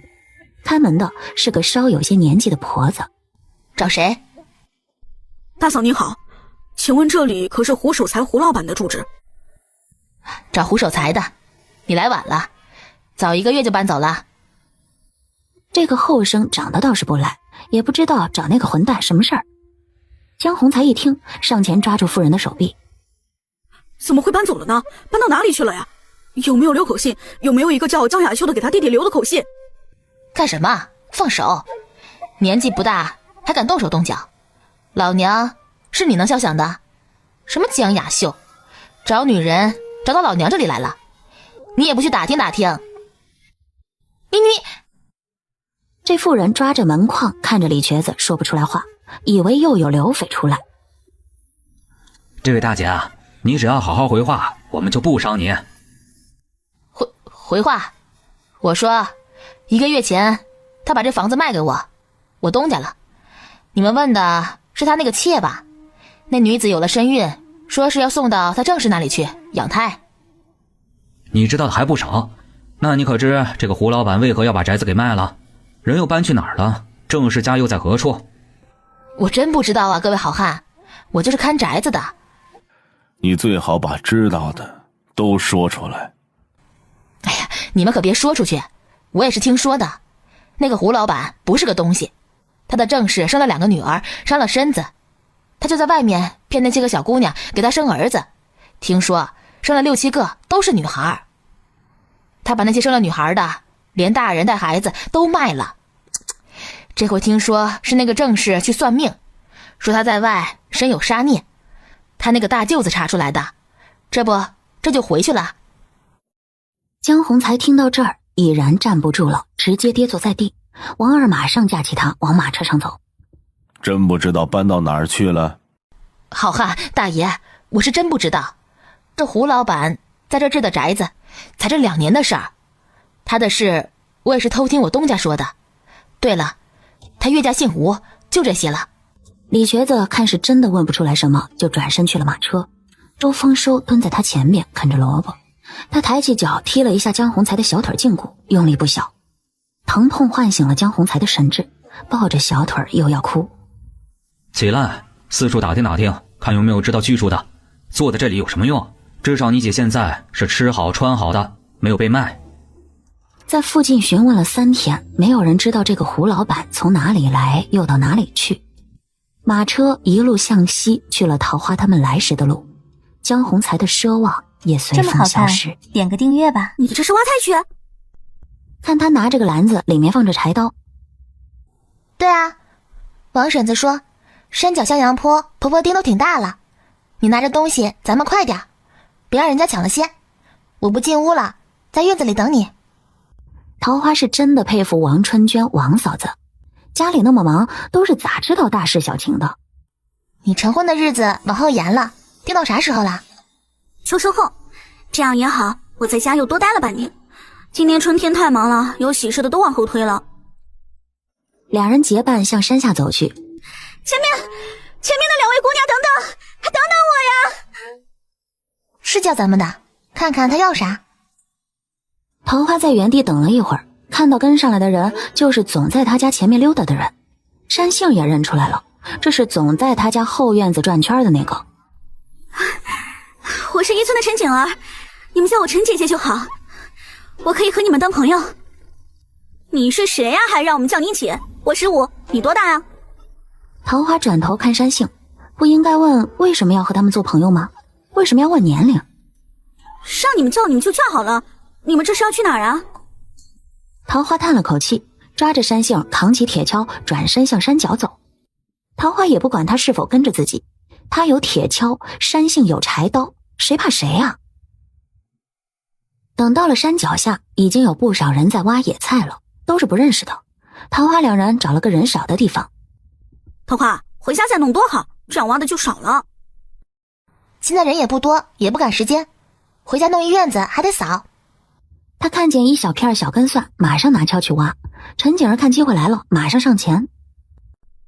桃花，我出来的急没带刀，你这挖小根蒜的这把匕首借我用用呗。到手了就有理由不还了。不借。你一看就是个良善的，不忍心我白跑一趟是不是？桃花头也没抬。我忍心。你借我挖的一半都给你。桃花这回抬头看了他一眼，还会利诱。不用，谢谢。哼，你要是不借我，我就回去说你不帮助村民。陈景儿气得叉腰。哦，好的，咱俩不是一个村的。听到这儿，山杏忍不住扑哧笑出了声。陈景儿看桃花一手匕首一手铁锹，气得跺跺脚回去了。桃花，他这是啥意思呀？出来挖菜不带刀，真有意思。桃花也有点不明白，反正没啥好心思就是了。以后离他远点，奇奇怪怪的。对，他总在我家后院转圈。这么好看，点个订阅吧。瘸子哥，要不我赶车吧，你太慢了。周峰说不明白，怎么快到了还慢慢走了？不行，咱们得后天才能到，是算好日子的。我想家了。我看你是想吃了。你说我留着田木的萝卜，你偷吃几个？还好怕烂我留得多，要不你爹都带不回来。这个大个子真是一会儿好一会儿就让人上火。你非要往我爹娘躺过的坑里放萝卜，那又不是萝卜坑。5月初4清晨，桃花几人穿戴整齐，带个篮子等在路边。李村长带着人已经在墓地了。李瘸子4人下车和李村长他们打招呼，棺材上绑好绳子，抬棺下葬。立好碑，在坟寺周围圈了一圈石头，正对墓碑留了个缺口。周丰收磕头上香烧纸，小妹也带来了。夭折的孩子不能埋到坟地，要埋到荒山野岭。彪子带周丰收上山，周丰收抱着箱子要找个能看到花的地方埋小妹。他记得这个妹妹一见到花就笑。李村长带着人先到一处小苇塘，用里面的水洗了手，在进村的路上看到等着的桃花姐弟，接过篮子，把里面的酒和发糕给几人分分。彪子，带你大哥买你小妹儿去了，一会儿就回来了。我先带瘸子他们认认门，洗漱好了，中午过去。彪子哥，谢谢你，中午去我那吃饭。彪子也知道几人有话要说，大步的先回村。看彪子走了，弟弟们就要往大哥身上扑。不行不行，要换衣服，你们离我远点。大哥边躲边说，这是瘸子哥特意交代的。咱们先回去，让大哥洗个澡。桃花叫几个弟弟别追大哥了。大哥，你们路上遇到啥好玩的事儿没？大哥，红才哥他姐咋没跟过来？大哥，路上有好吃的吗？桃花听着三个弟弟叽叽喳喳的和大哥说着话，大哥是左躲右闪，不让弟弟们碰到，热热闹闹的真好。这么好看，点个大订阅吧。哥回来了，家里重一点的活都不用桃花干了。水倒进厨房的浴桶，拉上帘子，里面又开始嘻嘻哈哈。封仓，去叫瘸子哥他们过来吃饭。不用叫，你给瘸子哥做啥好吃的了？李瘸子、王二还有董大山一起过来的。这是王二，你得叫哥。桃花叫来弟弟要给二人磕头致谢，没等跪下呢，就被李瘸子拉了起来。咱们可不兴这个呀，你要真信就多做点好吃的给我们补补。说话的时间，李家父子三人和江洪才也来了。看人来齐，桃花也开始下面条了。白事后的饭要全素，还要有豆腐。几人一手拿着一块发糕，一手挑着面条。有菜，多加菜吃啊。桃花看几人只顾着低头吃面条，就赶快张罗着。几人这才从美味的面条中抬起头。只有辣椒油，觉得不辣的自己添点，这个有点辣。李大柱和彪子先各挖一勺放面条里。够味儿，爹，这辣椒油是辣，你少吃点。桃花，这是新炸的？新买的辣椒面，闻着就辣。我挑吃点，宰育了点苗，估计能吃茬青辣椒，剩下明年种。你买了多少？给个匀点。我也要。多炸点油。行，我买了2斤呢，吃完饭给你们装。除了辣椒油，几人把桃花准备的吃的呀，是吃得一干二净。吃好饭，大家各自离开，江洪才留下来帮桃花洗碗。桃花真能干，养了这么多家畜。江洪才处于变声期的声音，桃花听着有点别扭，他也不知道怎么接这话。我没找到我姐，也不是多坏的消息，应该是吃喝不愁了，这也是他想要的。我和李村长商量好了，开一个小学堂。李村长说村里要组个商贸队，让我跟着历练一下。正好我姐给我留了笔钱，还能进货赚个差价。他说的对，我就是见识太少了。以前有爹爹护着，后来有姐姐。那你还读书吗？书当然要读，教双胞胎的先生村长说帮我引荐一下，我知道那是有大学问的人，不过我要先养活我自己，再提其他。江洪才冲着桃花微微一笑，桃花在他的眼睛里看到了坚毅和认真，没有了迷茫和痛苦。要桃花说呀，真的有变化的就是江洪才了。他开始自己拾柴、洗衣、做饭，不是那种在他家帮忙的，而是真的开始计划自己的生活。本集又结束了，我们下集再见喽。要说这周丰收他们回来，除了桃花他们高兴，就是李月娥了，天天催着陈锦儿主动去搭话。女儿啊，快，那傻子出门了，你赶快带着吃食过去，快点。陈锦儿被娘亲牵着往桃花家后方走去。最近几天，吉祥会做些小点心从后门出来给周丰收送来。虽然他相中周丰收，奈何啊，周丰收还没开窍，他甚至都不知道来见他是为了真的见他，还是为了吃食。丰收，你每次过来找我是为什么呀？拿点心。那不拿点点心，你会来找我吗？周丰收挠挠头，找吉祥就是拿点心的。吉祥今天怎么这么笨？喝了找桃花，点心找吉祥，玩找小弟和木头。可是他们现在不带我玩了，还有打架找平安。好似一下说错了，看看四周，说道：“你别和桃花说，我没有打架，不找平安的。”吉祥叹了口气，唉，不能太贪心啊。在远处观望的陈锦儿有点不耐烦：“娘，那等到什么时候啊？烦死了！他不能吸引那个书生，难道还不能吸引个傻子？让他跟个傻子似的在这干等，真是气死了。”你这个孩子，那是三进院的人。听到三进院的人，陈锦儿的火气又起来了，拎着篮子就走了出去。三进院的都不是什么好东西。周丰收还在跟吉祥埋怨桃花给他们煮苦苦水，陈锦儿就过来了：“你叫周丰收吧，真是个好名字。你是喜欢吃的吗？我这也有，送给你。”说着把盖在篮子上的布掀开，露出了里面的萝卜糕。周丰收先是探头看了看，收回脑袋摇摇头：“我不要，你快走开，我是不会和你交换的，我的还要回去给大弟、二弟、小弟还有桃花吃的。”陈锦儿压着脾气，笑容更大了些：“我不是要你的吃食，我是给你送吃食的。我叫你丰收，以后你就叫我锦儿好不好？我会做好多好多吃食哦。”上前要抓周丰收的手臂，还要把篮子放在他的手上。哪想到周丰收回身抓住吉祥的手，就往三进院的后门跑，边跑边喊：“平安，平安别关门，有个奇怪的人！”吉祥被周丰收抓住了手，脸是红了又红，他的手啊又大又暖。李月娥一直看着，有些着急，见女儿过来，立马接过了篮子：“让你等等你不听，你得单独去见他，慢慢得到他的好感，再和他生米煮一煮。”娘，你说什么呢？我能害你吗？不说了，煮一煮也不是煮熟，他什么都不知道，做做样子，这你不就能顺利嫁过去了？我和你说，平安那里有个奇怪的人，我可以偷偷打他吗？这么好看，点个第二订阅吧。日一早来了一队衙差，李村长带着人迎接：“我是这个村的村长，姓李，不知几位前来所谓何事啊？”“不是找你的，你们村有个叫周桃花的，我们找他，带路吧。”赵豆腐对着李村长摇摇头，暗地里让李二柱去找平安。“我们老爷听说你能养出快200斤的肥猪，那跟我们走一趟，详细说一说是怎么养的。”李月娥娘俩也在人群里：“娘，这是犯啥事儿了吧？那婚事还能成了吗？”“犯事儿更好，这丫头片子被抓起来，你进这个家就更容易了。”其他村的村民虽然过来看热闹，也不敢上前。桃花倒没什么惧怕的：“不知几位如何称呼？又是哪位大人要见我？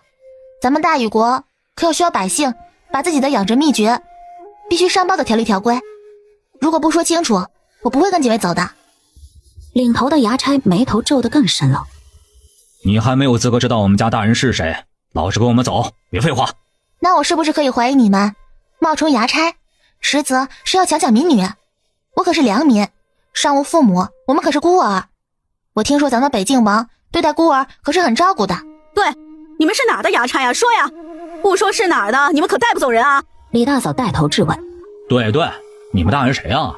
人家小姑娘养猪伺候的仔细，就要过来要秘诀。那我们要是有边框的秘诀，你们是不是也要抓我们去问话？”“那可不成，那是我们吃饭的手艺。”听着周围村民的问话，领头的衙差也冒起了汗。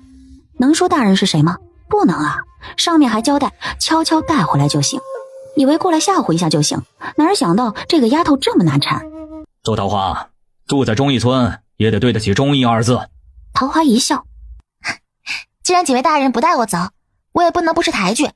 我说，不如你们看，请吧。”李村长和赵豆腐相视一笑，这个鬼丫头。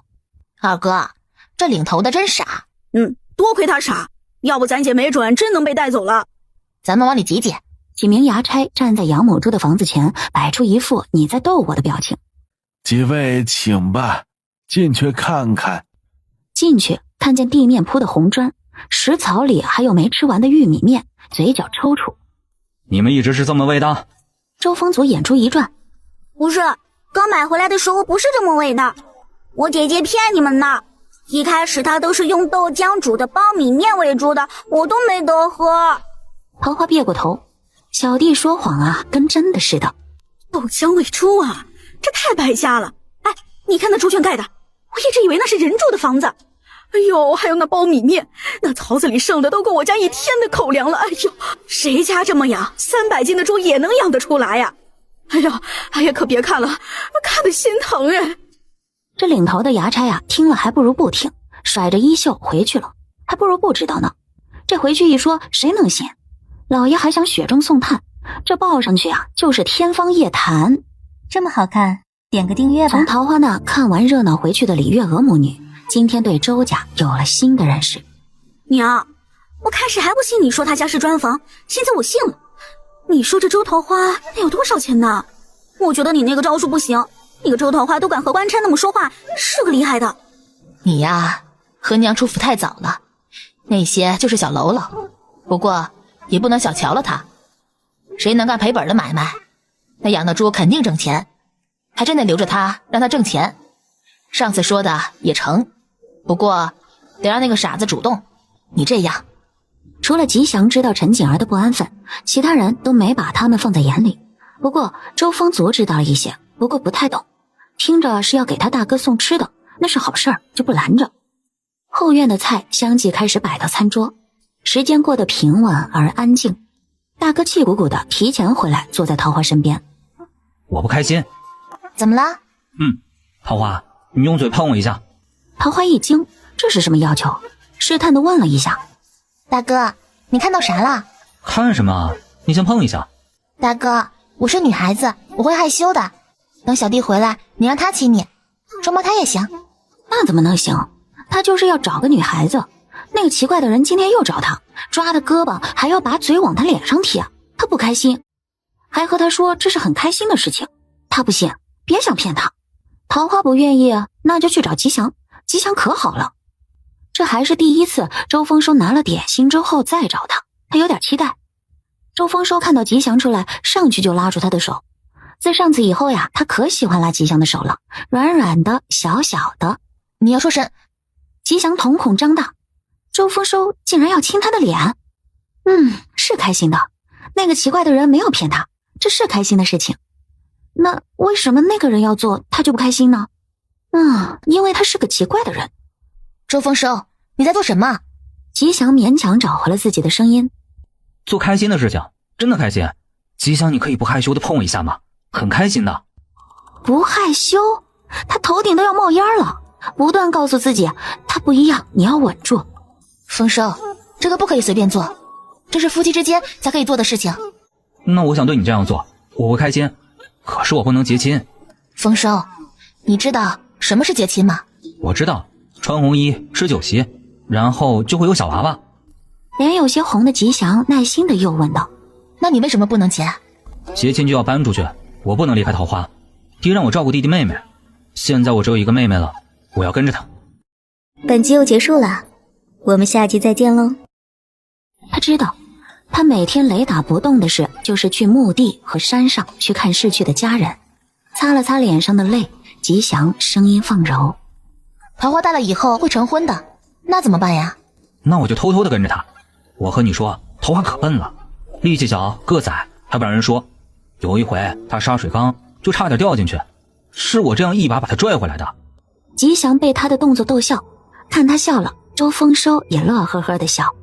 那我和你结亲，我们一起偷偷跟着桃花，好不好？听着这话的周丰收眼睛一亮。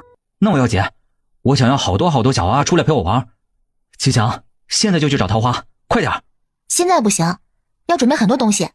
还要说些什么，吉祥就听到周丰收肚子的咕咕声。你先回家吃饭，这个得慢慢商量。你低下头。吉祥在周丰收脸上印了一吻，就飞快地跑到后门推门进入，上桌吃饭。大哥，你想啥呢？桃花好奇极了。开心的事儿。说完他就猛扒饭。羞羞！桃花真是无语死了。看来啊，他要去王嫂子家走走了，真有种你们都知道就我不知道的感觉。三进院的雅奶奶在第二日给桃花解了惑，让桃花错以为周丰收说开心的事儿就是要娶吉祥。他大哥真是厉害啊，回来才多长时间就把吉祥拿下了。他并没有料到有个神助攻叫陈锦儿。啥时候结？不会那么快，先找媒人把亲定下来，新房彩礼都要准备。我的吉祥可不是那么容易娶的。看我都高兴傻了，是要准备婚房，还要支备彩礼。找媒人下定不用拿太多银子，别招眼，规矩按北京的走就行了。陪马姑姑说了会儿话，定了下接下来的学习安排，也就回去了。出了三进院，桃花就直接去了李村长家。你这丫头可是稀客，没事儿不上门，这来找我有啥事儿啊？大爷，我是来找大娘的。找你大娘啊？在屋呢，你进去吧。李大娘正坐在炕上纳鞋底儿，看他进来，马上就要去拿吃的。大娘，您别忙了，我是有点事想请您帮忙。随后就把周丰收和吉祥的事儿告诉了李大娘。这是好事儿啊，大娘给你办了，一般人家有个2-3两下定就行了，你大哥嘛6两6或者8两8就够了。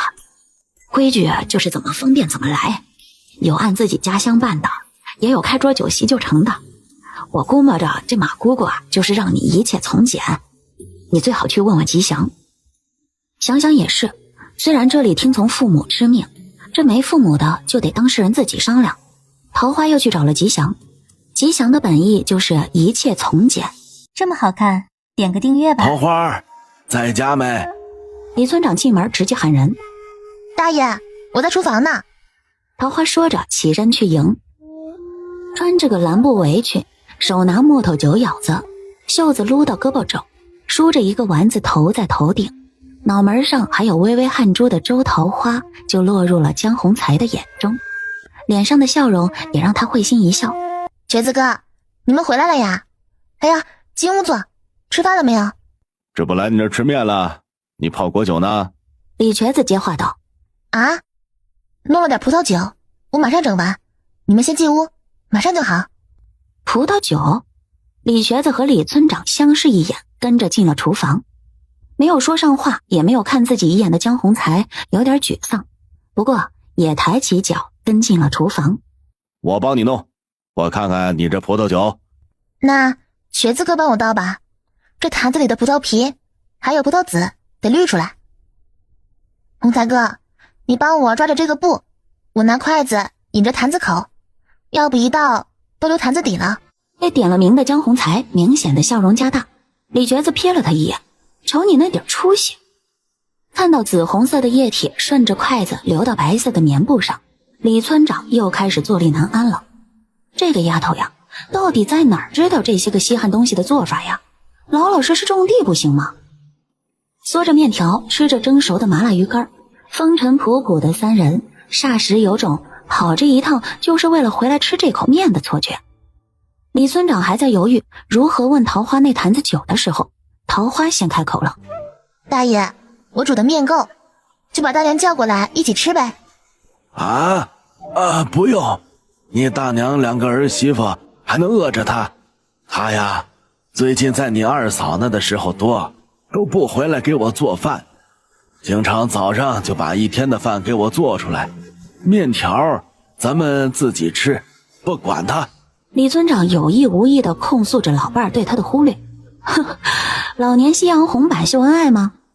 再看看他大哥，面条吃了第一口觉得好吃，马上盛了一大碗先给吉祥送过去，这是青年版秀恩爱。丫头，你那坛子酒是用啥酿的？山葡萄酿的，再放1个多月就能喝了，我酿了不少呢，山上还有，我还在想要不要再多酿一些。还有就多酿一些，缺啥和瘸子哥说。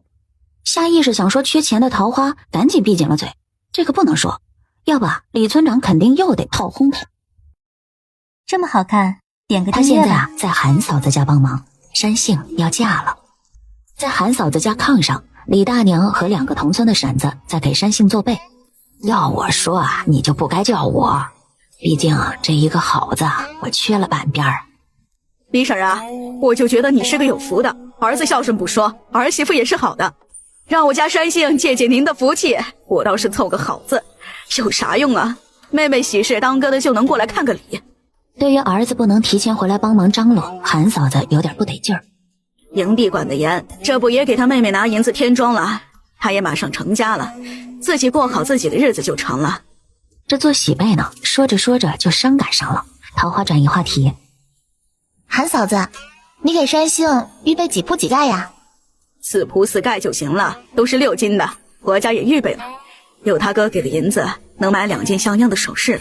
哎，你们别说，桃花的手艺还真好，这绣点花样，衣服就更好看了。坐在炕边的山杏松了口气，只要一提他大哥，他娘就有气。你棉衣都做好了吗？做了一身厚棉衣，那面给量了尺寸，说给我做2件罩衣。我娘也准备了布料给陪嫁过去。家具啥的不预备呀？再过2年，他家也要办喜事儿，桃花想先有个准备。哪有啥家具呀？箱子我带过去，也就1个炕琴，1个炕桌，男方那面都预备了。我还要谢谢你呢，你说的那个作坊，我娘可上心了。结亲后我也能帮忙，还不用被人说是顾着娘家。他不去我大哥那儿，我都不知道他老了怎么办呢。那你可以照顾呀。我娘是有儿子的，姑娘养老那是女婿倒插门。桃花隐隐觉得这北境的规矩啊，不比南方少。马姑姑和李大娘是不是在忽悠她？姐，外面来人了。洪才哥没有去夏爷爷那儿呀？先生的家人来了，这几天休息，正好我把带给你的东西拿过来。江洪才说着打开了包袱。我跟着去云城和瘸子哥倒了点东西买，挣了点钱，回来给你们带了些礼物，一直没有时间拿过来。先生说不出2年就能重开科考，也就没顾上你这边。你和夏爷爷好好学，我这儿都挺好的。这几块布料的花色咱们这儿没有，我就给你买了些。江洪才挠了挠头，接着说，我不知道给大哥送些什么，这是一包调料，还有芝麻和孜然，你受累给大哥做点好吃的。这个匣子里是我买的珠花，开始想分着送你，可也实在是太紧了，放时间长了颜色盖不好，我就都拿来了。洪才哥，你送的也太多了。那你喜欢吗？他爹就喜欢送他娘礼物，每次他娘都很高兴。喜欢的，就是太破费了。不破费，都是我挣的。我和瘸子哥约到卖虎骨的，在云城卖了个好价钱，现在学生的暑休也够我日常花销的。他不想桃花也看不起他，极力说明。本集又结束了，我们下集再见喽。这天，桃花在接待室绣花，大哥拿了小包袱跑到桃花旁边。这是吉祥给我的袜子，这是吉祥给我的帕子，这是吉祥给我的荷包。桃花听着直发懵，啥意思啊？吉祥送我礼物不给你。说着又拿着包袱出去了。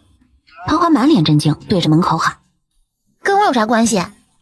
江洪才不给你礼物，你跟我姐妹啥呀？周丰收早跑出去了，影儿都没了。10月初9，山杏成亲前一天。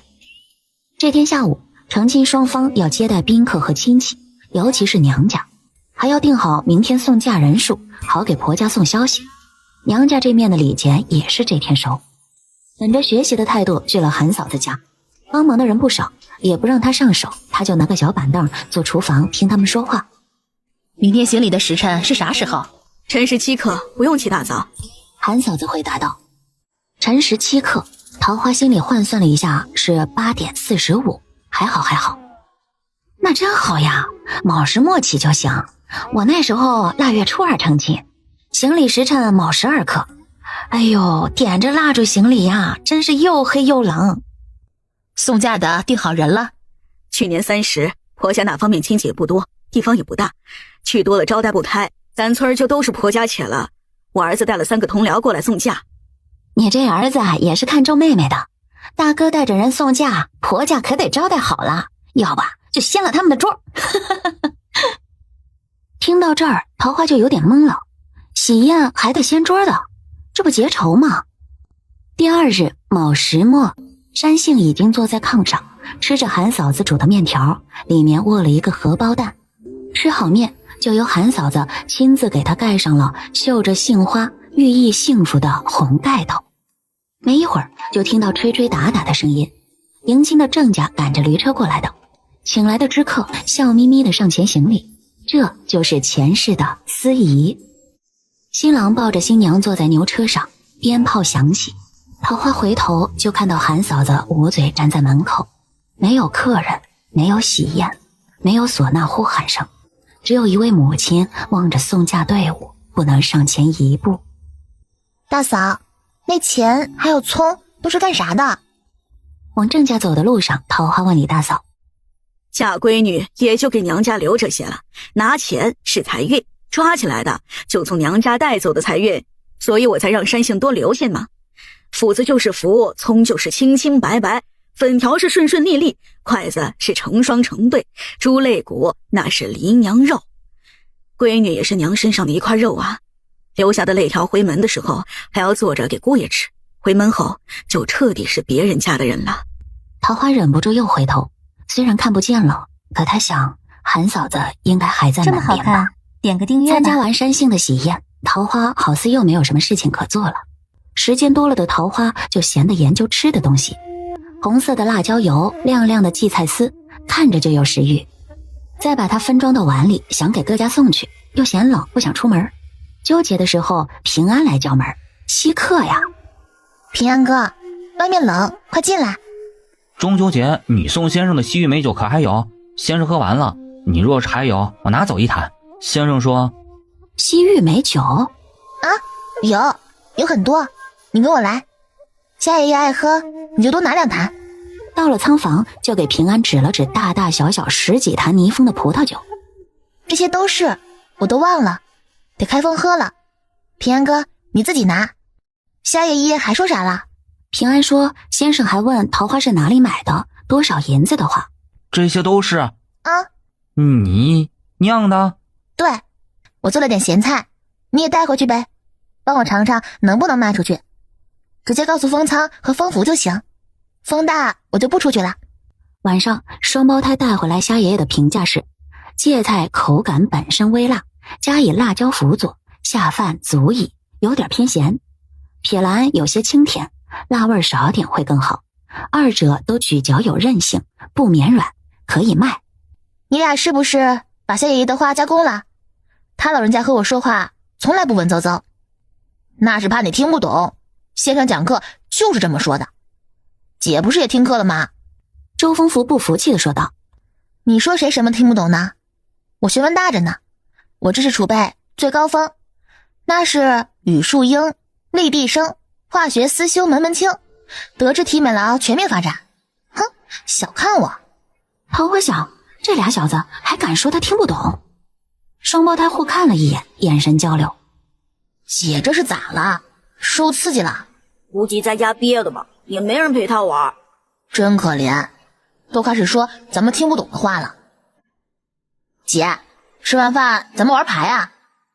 周风福决定还是陪他姐玩一会儿吧。玩什么？一玩就输。但是桃花不会这么说。我还要练字呢，要玩你们自己玩，别带坏我。说完回厨房做饭了。哎，这是不是董大山说的女人总有那么几天？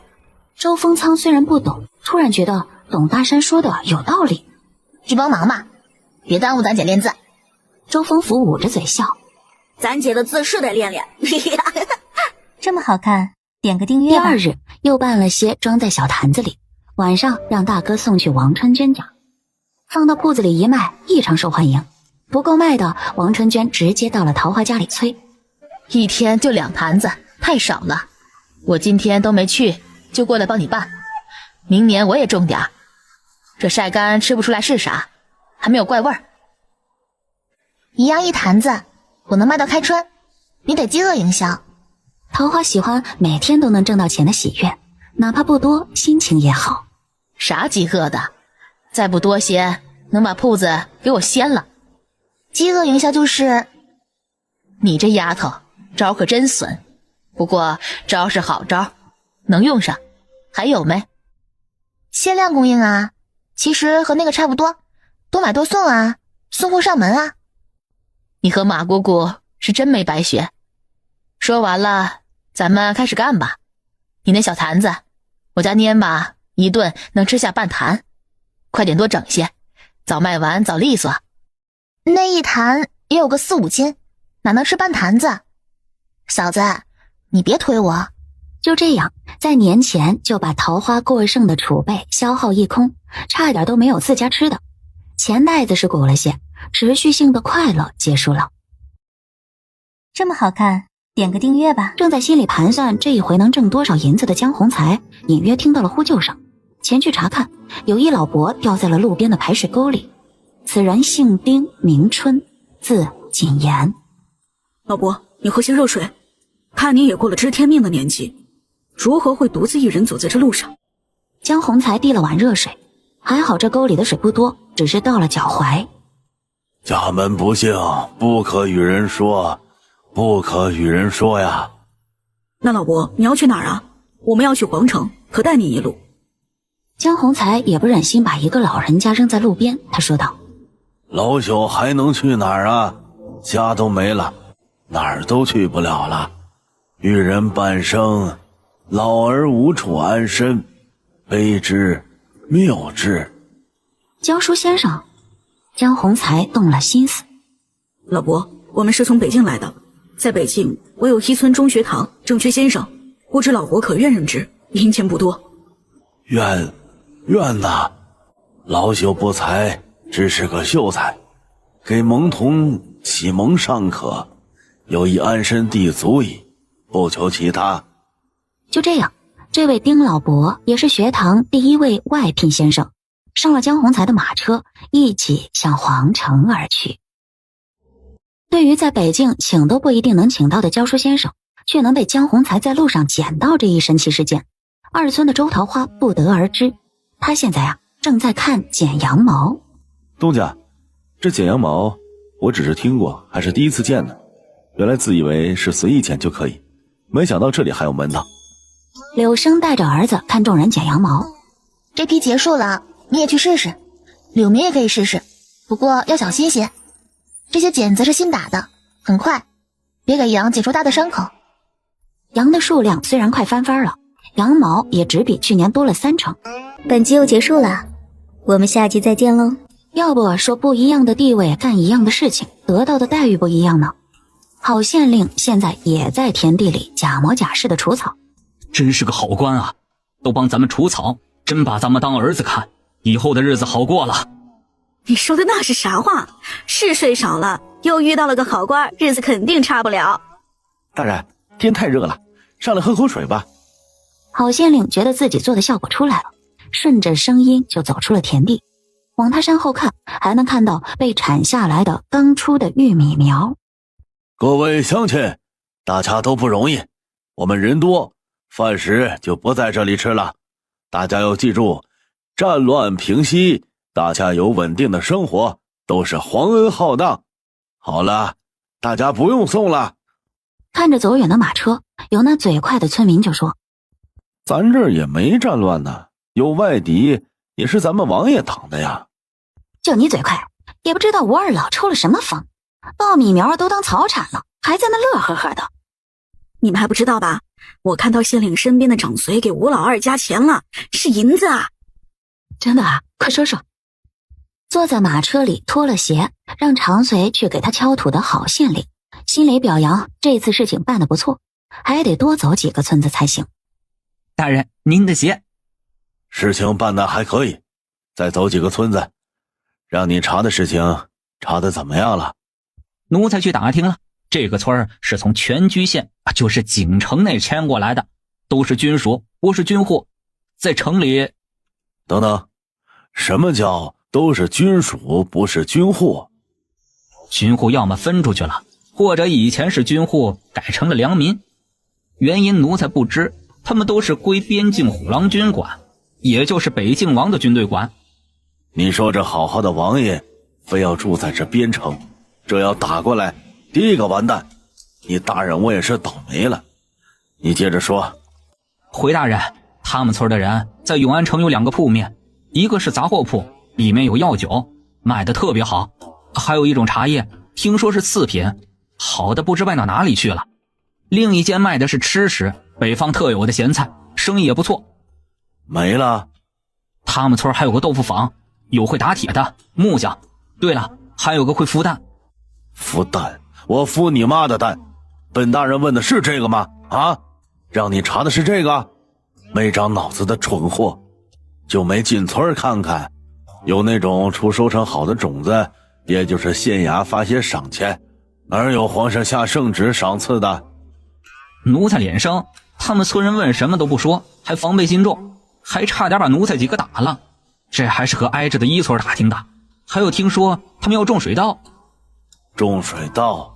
本大人让你种水稻，哪个地方不种水稻？滚出去！真是气死他了，连个好用的人都没有。看来啊，还是要给夫人去信，找几个能用的人。不过这边呀，也不能停了场，总能问出个1、2、3。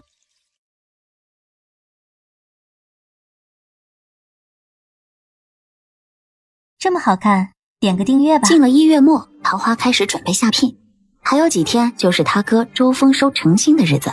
桃花，你这聘礼下的可够重的哦。韩嫂子过来帮桃花装聘礼箱子，她是提前过来随份子的。她儿子也要成亲了，她得去，就参加不上周丰收的成婚礼了。以后双胞胎他们的只会更重。虽然我不是婆婆，也不想以后因为这些有什么矛盾。山星和嫂子一起去吗？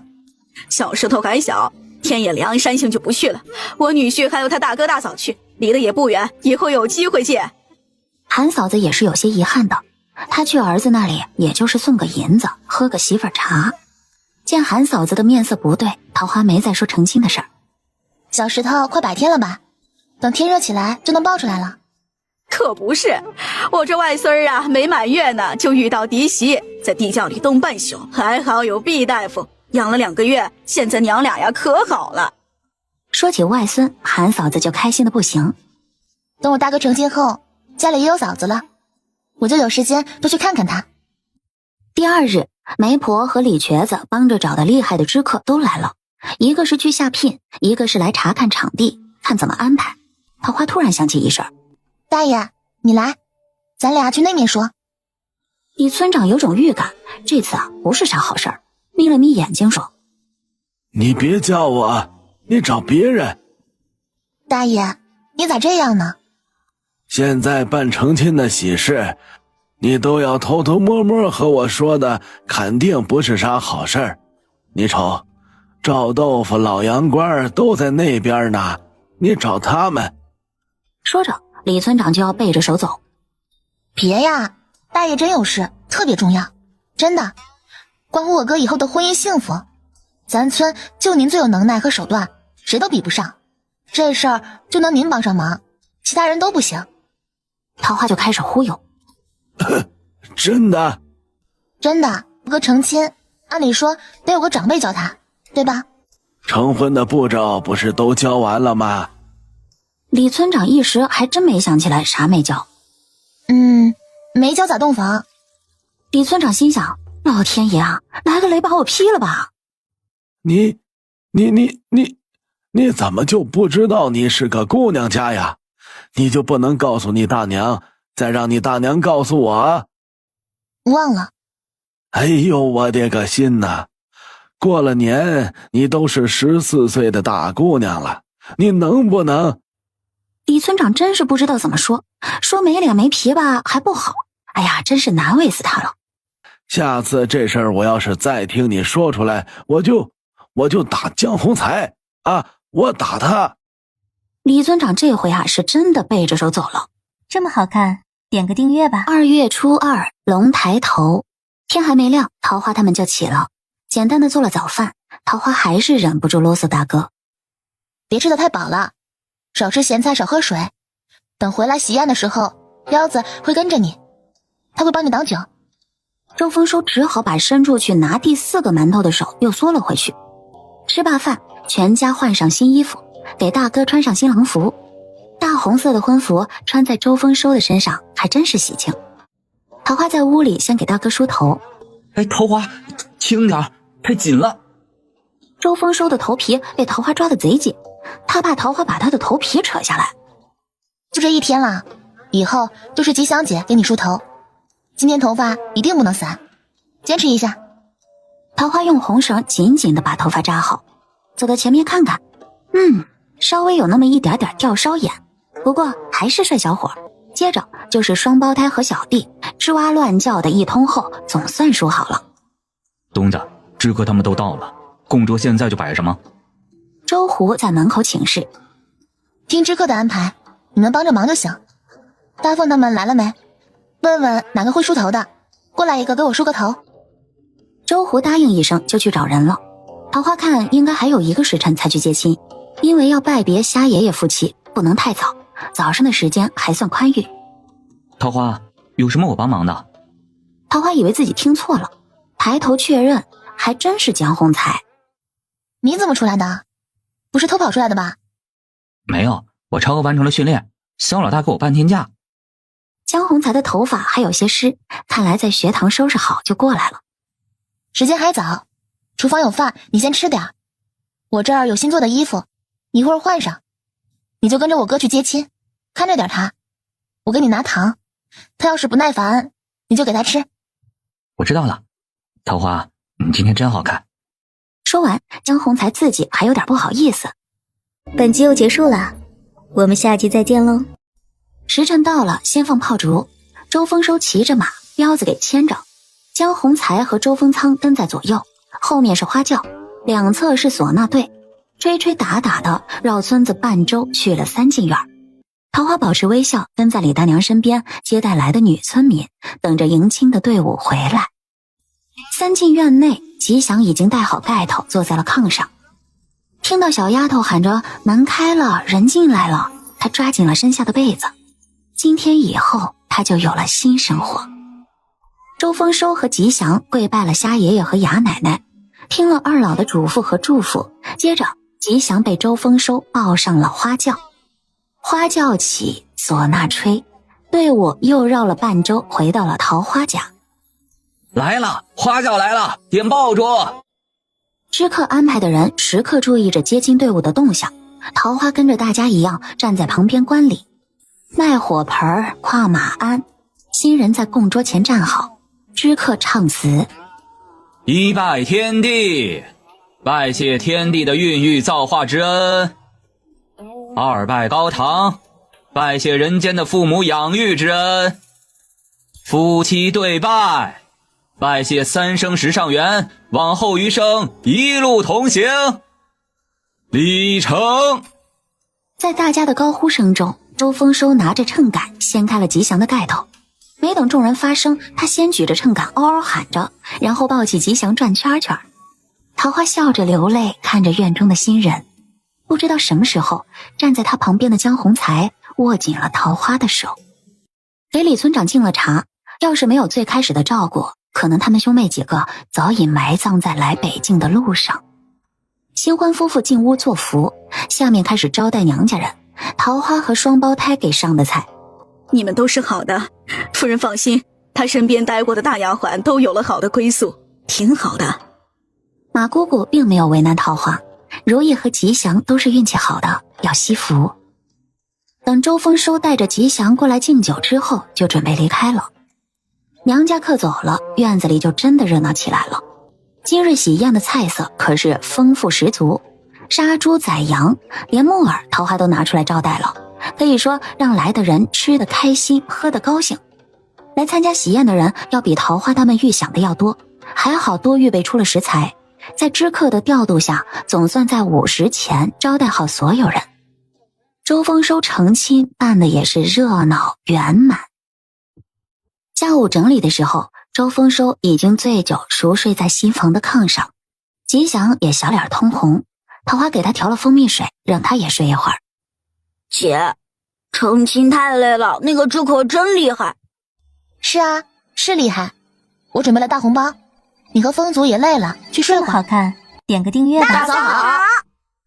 好，妹妹好，大弟二弟三弟好，我一会儿就回来。吉祥要回去取他准备好的见面礼。桃花，我要吃饭，我饿了。周丰收很严肃地对桃花说：我去拿点丸子，你先垫垫，还没做饭呢。我要生娃娃，天黑就……桃花跳起来捂周丰收的嘴，他也体验了一把李村长的感受。大哥，天黑干嘛呀？周丰族10万个为什么就开始了。啥都不干。风仓，中午有剩的，处理好，还没做的材料在地窖呢。你带着他俩去看看，想吃什么拿什么，一会儿我做。行动，快快快！见人都出去了，桃花把周丰收拽到了屋里。谁和你说天黑就要生娃娃的？二柱哥，现在不吃饭，天黑就吃不上了。我想要个小娃娃。一晚上天都是黑的，不用黑天就能生。二柱哥教你咋生的吗？桃花还在心里念着李村长，这办事儿也不教全。有图，上面画着呢，你别向我要，二柱哥不让给的，晚点也行吗？行，真的，我不要。吉祥嫂子也要娃娃的，吃完饭你们一起看。哎呀，桃花现在想到的一句话就是天道好轮回，苍天饶过谁啊，心好累。吉祥回来给桃花的是一对银镯子，给双胞胎的是毛笔，周风族的是做的一身衣服，还有每人一个红包。桃花让吉祥带周丰收回去换衣服洗头，晚饭是吉祥加入的第一顿饭，桃花做得很用心。吉祥赶过来要帮忙，桃花没让。心腹3天不干活是规矩，不让干活，吉祥就拿个小板凳坐在厨房陪着桃花。嫂子，你不用陪我在厨房待着，去歇歇。在这儿挺好的，咱们又不是不认识，都那么熟了。桃花，我有点事想问你。吉祥还想着自己厨房里的粮食。我那屋里你还放了食材，是分开吃吗？吉祥现在也没明白桃花到底是啥意思。什么都行啊，要是早上你们起晚了，就可以自己做点吃的。半夜饿了也不用忍着，平时在哪吃都行。咱家就杨大爷是长辈，他不管的。其实你最大。桃花啊，就是想让吉祥自在点儿。吃好饭都不用桃花说，不用吉祥帮忙，周丰收直接拉着吉祥的手就走了，还挺急。周丰收夫妻俩一人拿个小画册，研究加试验，到了下半夜才成事儿。早上起晚那是必然的。饿了吧？我去煮点粥。吉祥呲牙咧嘴的要下炕去厨房。我错了。错了？吉祥停下动作，不知道周丰收为什么突然认错。你疼，我弄的，我错了，以后不会了。吉祥双手托住自家男人的脸。没事的，原谅你了。嘿嘿，桃花有吃的，我去拿。本就是新婚，小两口又过了一夜，这待在一起怎么也不会腻，而且家里还没人，自在的很。吉祥也不纠结聘礼嫁妆，他是融入这个家的，不是改变这个家的。这么好看，点个订阅吧。嫂子，我哥这2天干嘛呢？早出晚归的，中午快吃饭了也不回来。桃花这段时间除了吃饭都看不见周丰收，有时候早饭也不见人，早早的就出去了。彪子被李村长派了活儿，现在就你大哥自己上山，也不知道他上山干嘛，一问就说是去山上。吃完饺子的周丰收一抹嘴巴，又要出去。哥，大哥，你等等。周丰收在院外站住，等着桃花，不明白桃花叫他干什么。柴也劈了呀，水也挑了呀，还有活吗？大哥，这2天你天天上山干什么去了？开春了，彪子不是说不让打猎？周丰收要是在院子里转，桃花也不担心。平时上山也是和彪子一起，现在一个人，桃花还是有点不放心。我没有打猎，一直都没抓，我有事儿，不能让吉祥知道。桃花眼睛睁大，啥叫不能让吉祥知道？这才成婚多久啊？他大哥开窍难道开多了？大哥，你好好说，你到底干什么去了？是真上山了，还是去谁家了？为啥不让嫂子知道？周丰收挠了挠头。去谁家呀？急得桃花呀，伸手在他哥胳膊上拧了一下，倒是没掐起来多少肉，抓了一把衣服。你好好说。桃花，你掐我，不和你好了，哼！桃花告诉自己深呼吸，要有耐心，因为他发现了这个家里谁都没办法控制住他。大哥，好大哥，你告诉我呗。这样你抓到兔子了，我给你熏2只吃，4只。打几只熏几只，要不说。不能超过6只。行。周丰收这回答应的快。白兔子吉祥不要，他说喜欢小鹿，我跟着一个鹿群，等一有小鹿我就抱回来，你不能告诉吉祥。周丰收终于说出了缘由，桃花听了有点噎得慌，强行喂狗粮啊这是。吉祥，给你。周丰收看见自己媳妇儿和妹妹抱着个刚出生没几天的小鹿跑了过来，将鹿塞到了吉祥的怀里。你喜欢，给你。桃花，那些大的给你。周丰收谁都没落下，都有。嫂子，我大哥这段时间一直进山，就是为了给你找小路的。桃花帮着周丰收解释。这吉祥抱着小鹿感动的瞬间落泪，他随口说的话竟然让周丰收跑了半个多月的山。见吉祥哭了，周丰收有些急，又是摸头又是拍背的哄着，嘴里不停地说着你乖啊乖啊，不哭的。本集又结束了，我们下集再见喽。江兄，恭喜获得亚元，若不是这解元是国公家的公子，这届的头名就是你的了，着实有些可惜呀。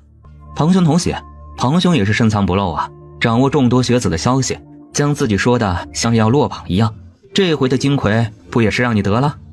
虽然没有考到头名，江宏才有些可惜，那也是没有办法。国公家的公子要参考证明自己，他们这些学子也只能让路。江兄就不要打趣于我，去年知道有个邱文轩没有参加，哪成想今年又有一个你，时也运也命也呀。江兄，那主仆二人可是找你的？江宏才听见庞向晨这么说，回头去看，瞳孔一缩，是他姐江雅秀。江兄，家中还有事，就先离开了，若要谈事可以去紫竹轩。他起身向江宏才告辞。进了紫竹轩，江宏才面色平静地坐在主位，让小二热壶茶后就不再开口，而是细细地打量着还站着的江雅秀。穿戴好，气色好，皮肤发质好，用上好的扣油涂的指甲。前几日他才给桃花买了同款，价格还不便宜。宏才，你长高了也壮了，知道你考上了举人，姐姐特别高兴。身边的下人怎么没跟着？我看他年纪也大了些，等我回府给你送2个过来。你早知道我在皇城？是，姐姐知道。姐姐想着等你考上举人再和你相认，既不影响你考试，又能给你个惊喜。宏才，你……江雅秀说到一半，看到江宏才的表情突然怔住，他不知道哪句话让江宏才露出冷笑，面上的嘲讽都毫不掩饰。惊喜？哼，要是我没考上，是不是就没有这个惊喜了？江宏才的质问让江雅秀说不出来话。从你和我说的第一句话起，你就没有问我过得怎么样，没有问过周家过得怎么样，你是知道我们的情况，还是毫不在意？小宏才，你是不是以为我知道你的情况故意不找你？我让人去北京找过，可是你并不在京城。你说我不问你过得怎么样，那你问过我过得怎么样吗？江雅秀手拿袖帕拍着自己，说的是极尽委屈，眼泪不要钱的往下落，看着真是可怜。你知不知道，要不是我运气好，现在可能已经被卖掉，给人当奴作婢。我天天要看夫人的脸色，你的外甥，我的灵儿，都不能叫我一声娘。这么好看，点个对订阅吧。面这个哭着诉说委屈的妇人，好像不是他记忆中的那个姐姐。那个姐姐会给他糖吃，会给他做衣服，会给他念书，不会扔下唯一的亲人不管，再次相见只是因为他考上了举人。宏才，现在好了，你是举人还考了亚元，跟我回胡家表明身份，那夫人的娘家一定会重视你。我要是成了平妻，夫君还只有灵儿一个儿子，那以后我可就是真正的主母。江雅秀说到这儿，眼睛早就没了泪水，有的是兴奋、憧憬和野心。说完了。江宏才站起来问江雅秀：说完了。他不知道江宏才问他这个是什么意思。说完了就走吧，明日我会派人给你送嫁妆，也算全了咱们姐弟一场。从此以后，你不再是江家的女儿，我们姐弟间的情分也就到此为止。江雅秀以为自己听错了，他弟弟这是不要认他这个姐姐了？他怎么可以？他怎么能？江宏才，你刚才说了什么？我可是你嫡亲的姐姐。我说什么你都听见了。从你离开北京给人做妾的那天起，你就没想过你还有个读书的弟弟。念在父母，明日我会给你一副体面的嫁妆。想要打着我的名号在府里生活，就不要再联系我，要不然你收到的会是一份官府备案的断亲书。还有，我不管是胡家还是吴家，我都不用他们提携，因为我不会做官。江宏才说完就走出了单间。看着楼下吵吵嚷嚷的人们，心里的石头挪走了一大块，呼吸好像都顺畅了。留在茶楼里的江雅秀脑子里回想的不是嫁妆，不是断亲书，而是江宏才所说的他不会做官。不会做官考什么举人？一个举人在皇城什么都不是。这么好看，点个订桃阅吧。花敲开接待室的门，姐，周风仓叫了一声。晚上风福和风族要在县衙住，不回来了，说是要和邱姐夫请教学问。桃花的话没有说全，周风仓也明白是什么意思。这两个地点他最了解。姐，我去一趟看看。不用吧，来的人的确是县衙的人，这不能错。哎呀，桃花心里纠结得很，又不放心又想放手。姐没事的，大哥正好在家，我俩去一趟，晚饭前应该能回来。正好我去书铺看看。桃花想了想就同意了。周丰收哥俩走了，桃花就自己坐在房间的炕上发呆。吉祥就在这时候拿着几个包袱和几张纸过来找他。桃花，我画了几张图，你看看喜欢哪个？要是都不喜欢，咱们再想。桃花让吉祥上炕坐，有些疑惑的接过纸。哇！桃花看见纸上画的嫁衣，眼前一亮，好漂亮啊！嫂子，这是你画的？是啊，李村长说的没错，你现在就要开始准备嫁衣了，绣帕、鞋面、鞋垫，这些小的我给你绣，这嫁衣就得你自己做了。桃花听得一愣一愣的。嫂子，这不是你给如意姐要开的布庄画的成衣图啊？画成衣图也不能画嫁衣呀，如意那里也没有绣娘，你选选，我还看过别的样式，这几个是我选出来比较适合你的。桃花五官都要聚到一起了，他真没说要成亲呢。吉祥见桃花看着自己不动，伸手拍了拍他。想什么呢？看看喜不喜欢。嫂子，我要是说服江宏才晚点成亲，是不是就可以等几年？什么时候成亲，你们两人商量。不过这个嫁衣是真的要开始绣了，早准备总比晚准备强。不过我觉得你说服不了江宏才。桃花，嫂子不是盼着你早嫁人，你要是一直在家才好呢，我啥都不用操心。可是不行的，这2年议论你的人少了一些，可江宏才要是考上举人，你却迟迟不和他成亲，随着时间的增加，议论只会增不会减。再说你也不想正房妻子没进门先有妾室进家吧？他要是敢把女人带回家，我就休了他。这么好看，点个订阅吧。10月初，江宏才考上举人的喜报先于他到了二村。桃花知道江宏才考上举人，真的不知道应不应该高兴。这考上了，就真的像他嫂子说的，他无法说服江宏才等他20以后再成亲。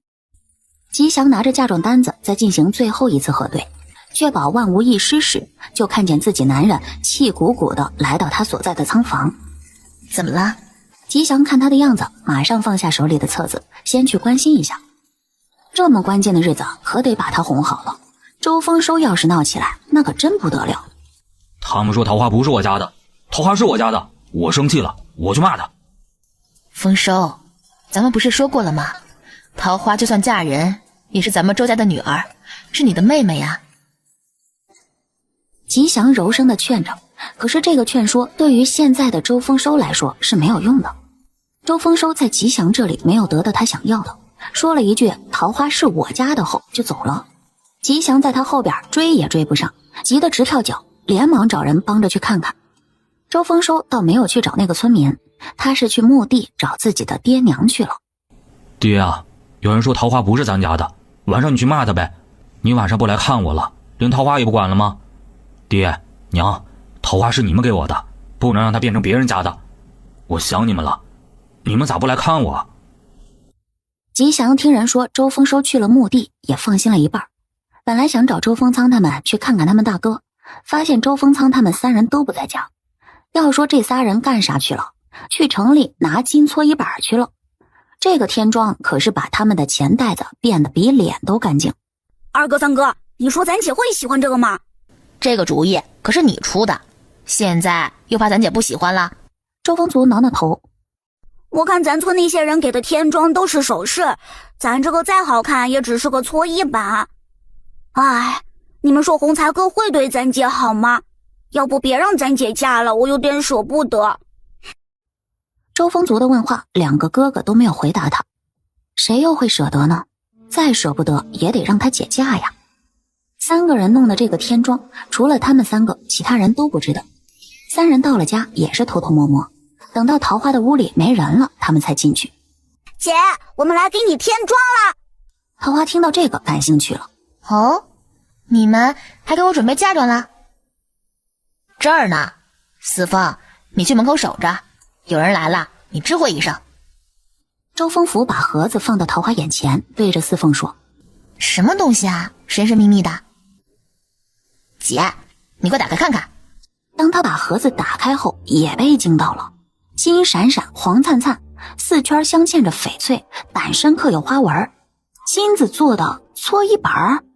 姐，你喜欢吗？你不是说过男人不听话就让他跪搓衣板吗？洪才哥是举人，见了大点的官都不用跪的，不过可以让他跪金子呀。金子不行就去跪咱爹娘。姐，要是没钱了也可以把它融了，不过我觉得咱姐是不会没钱的，是不是二哥三哥？桃花听了周风族的话，从看到搓衣板的惊讶变成了满满的感动。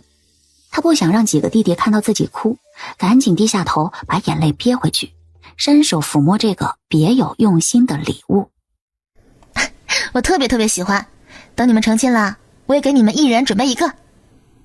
不要，姐，咱们是一伙的，你直接给金子就行了。银票也行。我要古董，古董值钱。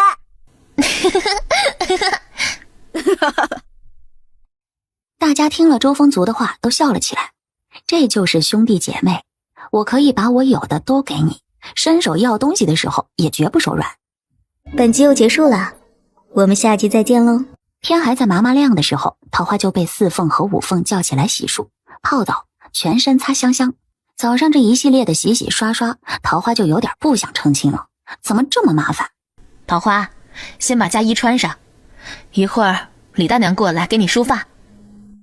吉祥穿戴一新的来到桃花屋里，准备和四凤帮着桃花把嫁衣穿上。嫂子，你先吃完饭再穿吧，万一弄到身上不好打理。鸡蛋给你煮着呢，穿完嫁衣再吃鸡蛋没事儿。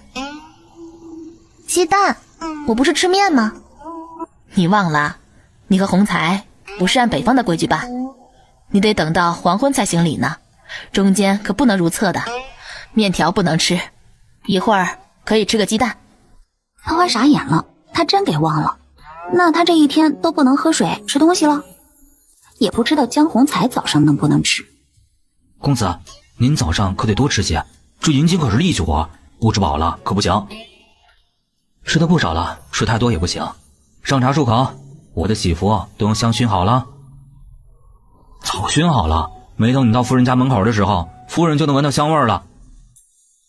江起狗腿子的说道：你出去告诉轿夫，接到夫人后轿子抬稳些，夫人满意了有赏，还有你从现在就不许说话了。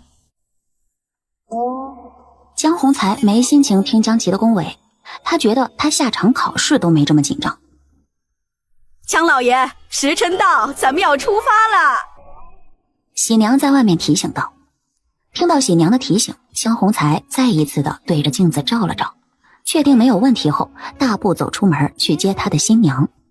唢呐锣鼓吹吹打打的响起，让正在吃荷包蛋的桃花听个正着。这么早吗？不早啦，迎亲队伍绕村一周，再过封仓他们的关卡，等能接到你的时候，时间正好。快吃，李大娘来了。吉祥说完就出去迎接李大娘，跟着李大娘来的还有不少女性，比如李大嫂、李二嫂、山杏这些人。李大娘进屋就看见身穿嫁衣的桃花正在漱口，心里还真有种嫁女儿的感觉。穿好了，隔壁已经出发了，咱们开始吧。一梳梳到尾，二梳姑娘白发齐眉，三梳姑娘子孙满堂，九梳九子连环样样有，实属夫妻两老到白头。桃花听着李大娘嘴里说着的吉利话，突然脑中浮现出前世那个生她养她却没有机会送她出嫁的妈妈。桃花，大喜的日子不要哭啊，哭了就不好看了。在屋子看的婶子嫂子们都开始说笑，让桃花别哭了。见桃花重展笑颜，请来的婆子开始给桃花脚面上妆。姐，你好了没呀？我们能看了吗？好了好了，进来看看吧。今天你姐可是非常漂亮的，咱们去前面吧，让他们说说话。周丰收他们一窝蜂地挤进了屋。哇，好漂亮啊，姐！今天你好美啊！你姐我平时就不美啦？姐，平时你是漂亮，现在是美，都好看。嘿嘿。人看完了，又说了些话。兄弟几人和伤感的李村长还有董大山就去前院。迎亲的队伍，他们可要好好的拦一拦。江宏才的迎亲之路真的是艰难又搞笑，连在皇城生活的庞向晨都是大开眼界。新郎官还算好的，跟着他过来挡在前面的这些学子可是被折腾得不轻，灰头土脸，特别狼狈。里里外外围着的村民都笑得肚子疼，从来没有见过这么热闹的迎亲。热闹好，越热闹以后的日子越红火。